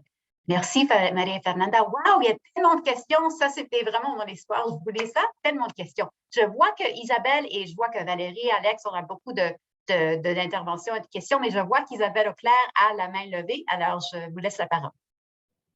C'est gentil, mais je peux attendre mon tour après les questions dans le chat si vous préférez. Là, j'ai pas d'urgence, mais si on me donne la parole, je vais la prendre avec plaisir. D'abord, puis je vais me limiter à 1 minute et moins, c'est promis. Je veux juste dire merci vraiment pour l'espace encore. Je sais que Sophie l'a nommé, on est des gens ici qui trouvons important cette thématique-là et tout ça.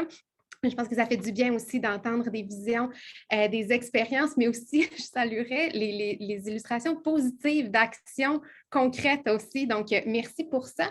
Ce n'est pas vraiment une question. Je voulais vous partager dans la poursuite du travail, justement, sur cette thématique-là et justement avec ce public captif intéressé à ces questions-là. Je vais vous annoncer que dans quelques semaines, on va lancer une enquête, justement, sur les violences sexistes et sexuelles, donc le continuum des violences à caractère sexuel, incluant le harcèlement. La Charte Claire-Bonenfant en collaboration avec Digna, mais la COSI a été partie prenante aussi de l'adaptation de ce questionnaire-là, qui va être en 3 langues, français, anglais, espagnol, et beaucoup d'éléments qui ont été nommés aujourd'hui. Donc oui, dresser un portrait, nommer les choses, hein, Maria l'a beaucoup nommé, nommer les choses, visibiliser les collègues aussi, mais les personnes survivantes, mais aussi les personnes témoins, les personnes confidentes aussi dans cet accompagnement-là. C'est ce qu'on a vu dans d'autres milieux, autres que celui de la coopération internationale, l'importance d'accompagner l'ensemble de l'écosystème, les personnes qui doivent justement le faire le suivi, la gestion de ces cas-là, mais puis on dirait que Sophie, je reprends tous vos mots là, mais aussi la particularité en fait de ce contexte-là, fait que je voulais vous faire un petit peu cette annonce-là, vous inviter à participer quand ce sera lancé. Je ne voulais pas dévier la conversation, mais pour qu'on continue, parce que c'est une des choses aussi qu'on voit, l'enjeu, il est majeur, mais il est quand même sous-documenté. Puis il y a plein de choses à documenter. Oui, les enjeux, les violences comme telles, mais toutes les bonnes pratiques que vous avez aussi pour changer les choses. Donc voilà, vous aurez des nouvelles de nous dans les prochaines semaines là-dessus. Merci pour le temps de parole. Merci Isabelle. Est-ce qu'il y a un lien à partager avec les participants sur l'événement? Ça, c'est le suspense pour le moment. Vous allez, on est dans la finalisation du montage, puis dans quelques semaines, on va vous le partager. Mais oui, il va y avoir même une page d'information sur le site de la Charte Claire-Bonenfant avec les 3 liens français, anglais, espagnol. Parfait. Merci Isabelle infiniment. Bon, une question de Valérie. Ça s'adresse à tous les panélistes. Je vais juste choisir un peu les panélistes pour que vous ayez tout le temps un peu de parler. Mais elle parle, elle dit au-delà du rôle des organisations et de la société civile qui portent largement la mise en œuvre de programmes et projets sur la violence sexuelle, incluant le harcèlement sexuel, comment voyez-vous le rôle des bailleurs de fonds? Quels sont les manques à gagner en ce moment concernant cette question? Alors, je vais adresser cette question à Madame Chantal pour vous donner la parole sur c'est quoi le rôle des bailleurs de fonds, les manques à gagner en ce moment concernant les bailleurs. OK, merci Adriana. Je pense que l'un des objectifs de ce panel, c'est de pouvoir orienter, on va dire, les bailleurs de fonds. Donc, c'est notre responsabilité, nous, en tant qu'organisation ou en tant qu'ONG ou en tant qu'OSI, aussi, de pouvoir identifier des problèmes ou des situations auxquelles nous sommes confrontés dans la mise en œuvre de nos actions, de nos projets, et de les remonter auprès des bailleurs de fonds qui disponibilisent les fonds pour que nous puissions mener des actions sur, on va dire, répondre à un besoin ou pour répondre à un problème que nous avons identifié. Donc, c'est pour nous une grande responsabilité de mettre en évidence la question du harcèlement sexuel en milieu professionnel, que ce soit au sein de nos structures, que ce soit dans nos rapports avec les communautés avec lesquelles nous travaillons. C'est pour nous notre responsabilité de pouvoir documenter tout ça et de les porter devant ces bailleurs-là en termes de plaidoyer pour une meilleure orientation des ressources à disponibiliser. Donc, c'est ce que je peux dire. Merci, Chantal. Est-ce qu'il y a d'autres, Manisha, par exemple, do you want to, talk a little bit more? We're talking about the role of funding, of donors, particularly when it comes to these issues. I couldn't hear you. Okay, Manisha, can you hear me now? Manisha? No, I couldn't hear you. You said only Manisha. After that, I couldn't hear you. Can you hear me now? Could you please question on chat box? Okay. What, Manisha, can you hear me?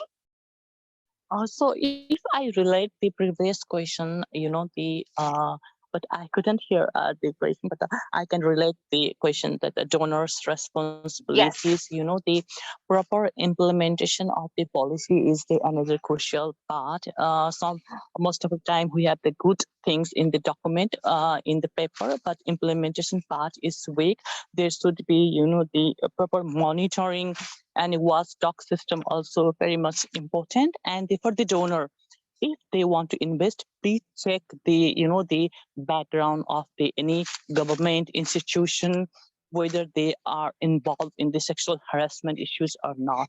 That is also one important thing. I request the donor agency, if they want to invest or fund to any organization, ensure that there is a place of the proper sexual harassment policy or not, or in the past if they have involved in these such things as not the implemented properly, then we can make some decisions for funding whether or not we are going to fund it or not. So and another thing that I want to add, the school level education on the sexual harassment is very much important, because small kids, the girls and the LGBTQ people are harassed from their elders and then, the teachers also. So to increase the knowledge among the students and complaint mechanisms set in the school. And another part, students are the future, if they learn from the beginning, then it will helpful for them when they become a young and adult, they think about these issues. And if they become a policymaker or they involve in any organization, they can bring these issues. So school level education is also important in the sexual harassment. So I couldn't, because of the interpretation issues, I couldn't understand. I can't hear your question, but I relate the previous I'm not Thank sure you. whether I did a right answer or not. No, thanks. Everything is a contribution, talking about education and how you need to start early because, you know, we talk all about education being an important component. On parle beaucoup de la formation qui est important et ça doit commencer jeune, si quand on parle d'harcèlement sexuel. Sophie, main levée, quand on parle des bailleurs de fonds?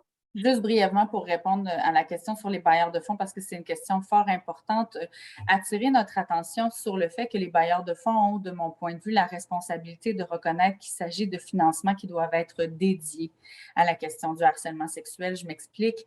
Bien vrai que certaines dépenses peuvent faire l'objet de dépenses dans le cadre de budget de projet, mais vous serez d'accord avec moi que lorsqu'on utilise du budget, donc de projet, pour faire ce travail de prévention et de réponse adéquate, il en reste moins pour faire nos missions de développement pour lesquelles nous sommes dédiés.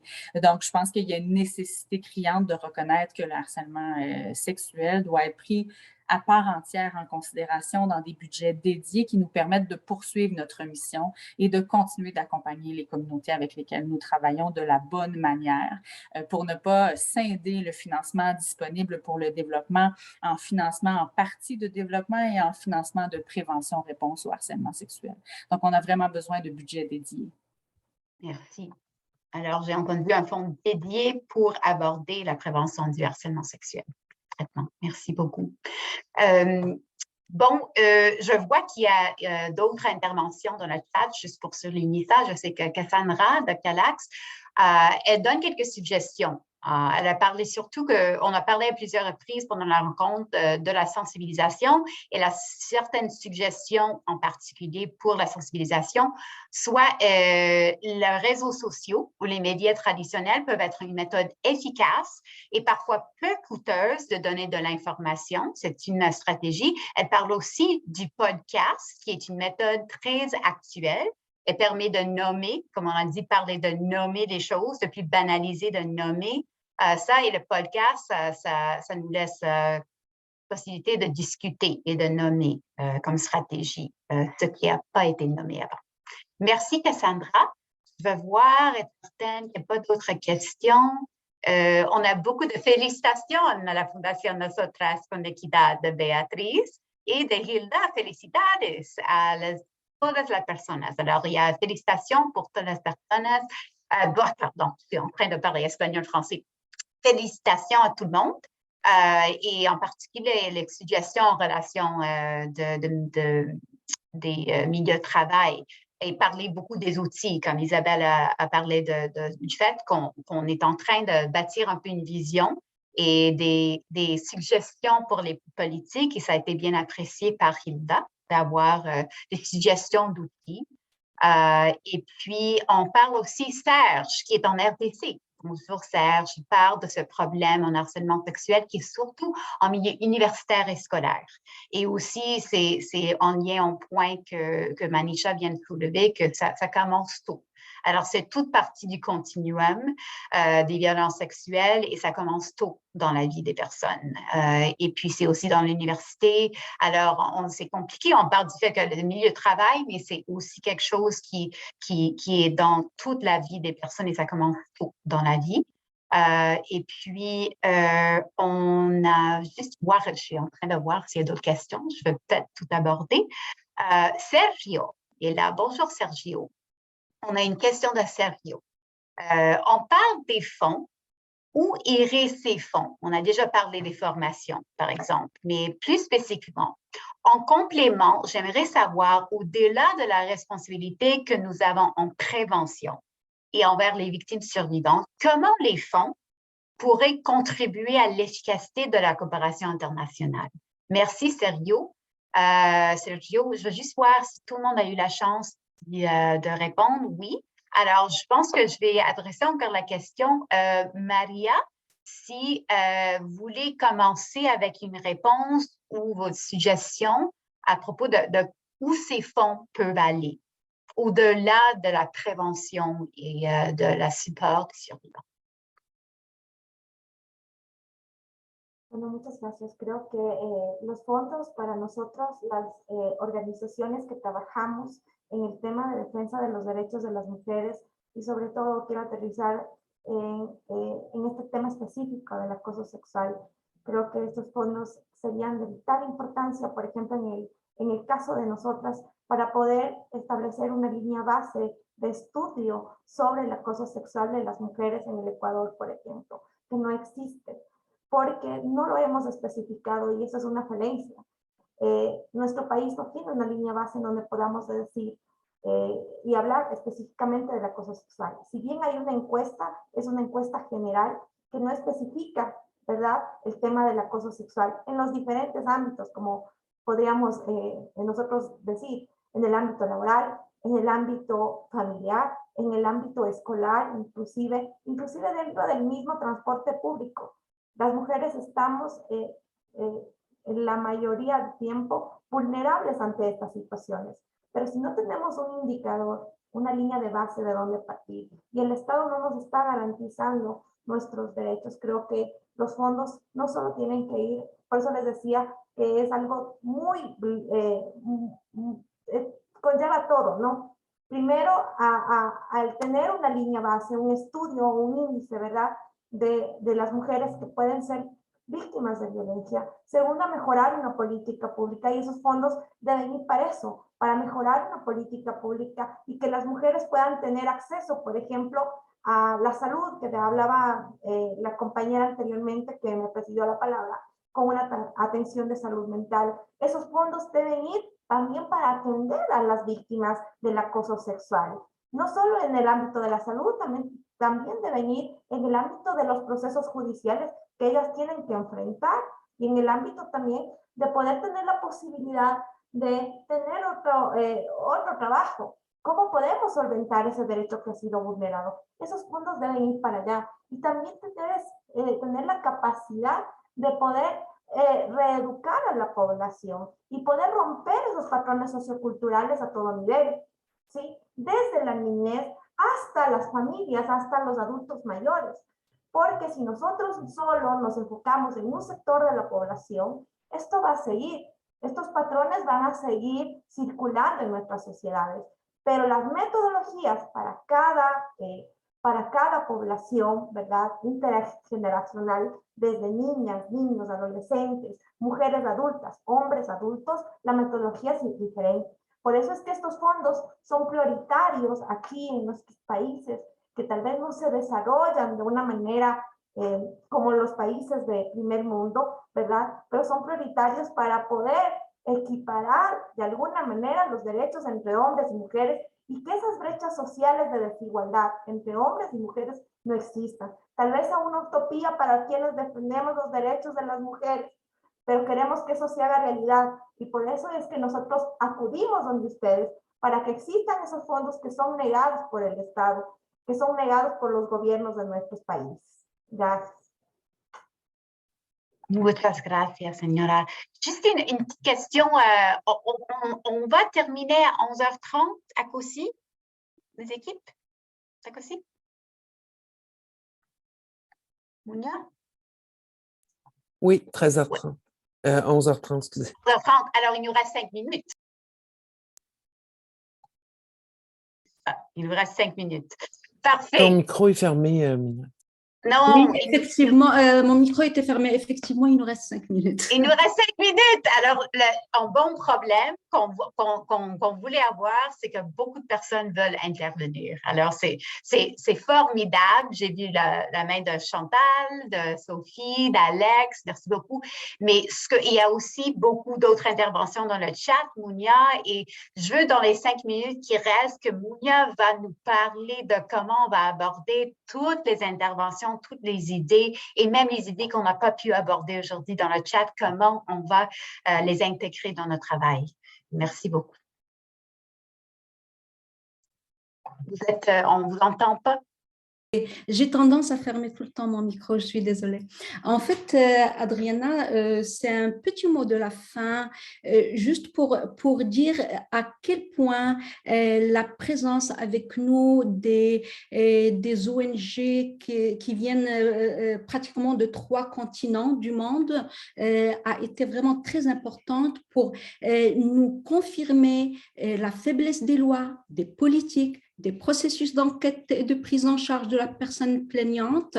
Et donc, c'est un appui terrain important pour nous. Et pire que cela, on nous a souligné que même quand la personne plaignante ose porter plainte, ose dénoncer l'acte de harcèlement qui a été commis envers elle, du fait de la culture sexiste, les personnes survivantes qui portent plainte sont persécutées. Et persécuter est un mot qui pèse lourd dans les pays du Sud. Je viens des pays du Sud et je sais très bien ce que ça veut dire que sous une mentalité patriarcale, une personne qui a le courage de dénoncer soit persécutée. Ça n'encourage pas du tout les autres à aller vers l'acte de dénoncer et de persécuter, d'où l'importance d'assurer la sécurité des personnes survivantes. Ça, c'est un point vraiment crucial sur lequel on va devoir appuyer. Et donc, tout cela nous dit à quel point nous devons soutenir la discussion et l'appui des ONG partenaires, de nos OCI dans les pays du Sud. Ça, c'est un point vraiment important. Ça ne doit pas s'arrêter à ce qui s'est passé dans cette table ronde. La discussion doit continuer et le soutien à travers l'échange et à travers la réflexion à des mécanismes et à de meilleures pratiques est vraiment, vraiment très important. Un autre aspect qui a été soulevé et qui est vraiment à retenir, c'est que cette discussion que nous avons eue aujourd'hui ne peut avoir un impact concret en termes de changement des politiques et des pratiques que si on met à profit ce que ma collègue Sophie Bourdon a appelé le réseau des OCI et les moyens alternatifs. Ça, c'est un aspect très important auquel a abouti notre table ronde. Les OCI entre eux, mais aussi nos partenaires institutionnels, AMC, DIGNA, les regroupements des droits de la personne, les regroupements des droits des femmes, tout ce monde-là doit créer un effet de synergie qui se traduirait par une meilleure prévention et un appui du travail terrain auprès des personnes survivantes aux crimes du harcèlement sexuel, où qu'elles soient au sein des OCI, nos ONG partenaires ou les populations locales. Alors, pour la suite des choses, le CQFD de la COSI va poursuivre la discussion développée aujourd'hui. Entre autres, la discussion d'aujourd'hui, on va s'y baser, on va prendre le compte rendu de la discussion pour enrichir la fiche synthèse qui vous a été présentée et pour que cette fiche synthèse soit mise à jour pour refléter justement les idées et les apports qu'il y a eu lors de cette table ronde. Et bien sûr, nous allons continuer la collaboration au sujet du harcèlement sexuel par des prépositions à ce sujet auprès de tous nos partenaires. C'est pour dire qu'il y aura une continuité à l'événement d'aujourd'hui. Alors, merci beaucoup Adriana pour la modération que tu as faite de cette table ronde et vraiment merci à tous ces apports et à ces enrichissements dans la discussion d'aujourd'hui par nos panélistes et par les personnes participantes. Il y a eu beaucoup de discussions à travers les chats par nos OCI. Alors, merci vraiment à toutes les personnes qui ont apporté leurs réflexions et leurs questions autour de cette table ronde. Merci beaucoup. Merci à tout le monde. Bonne journée à toutes et à tous.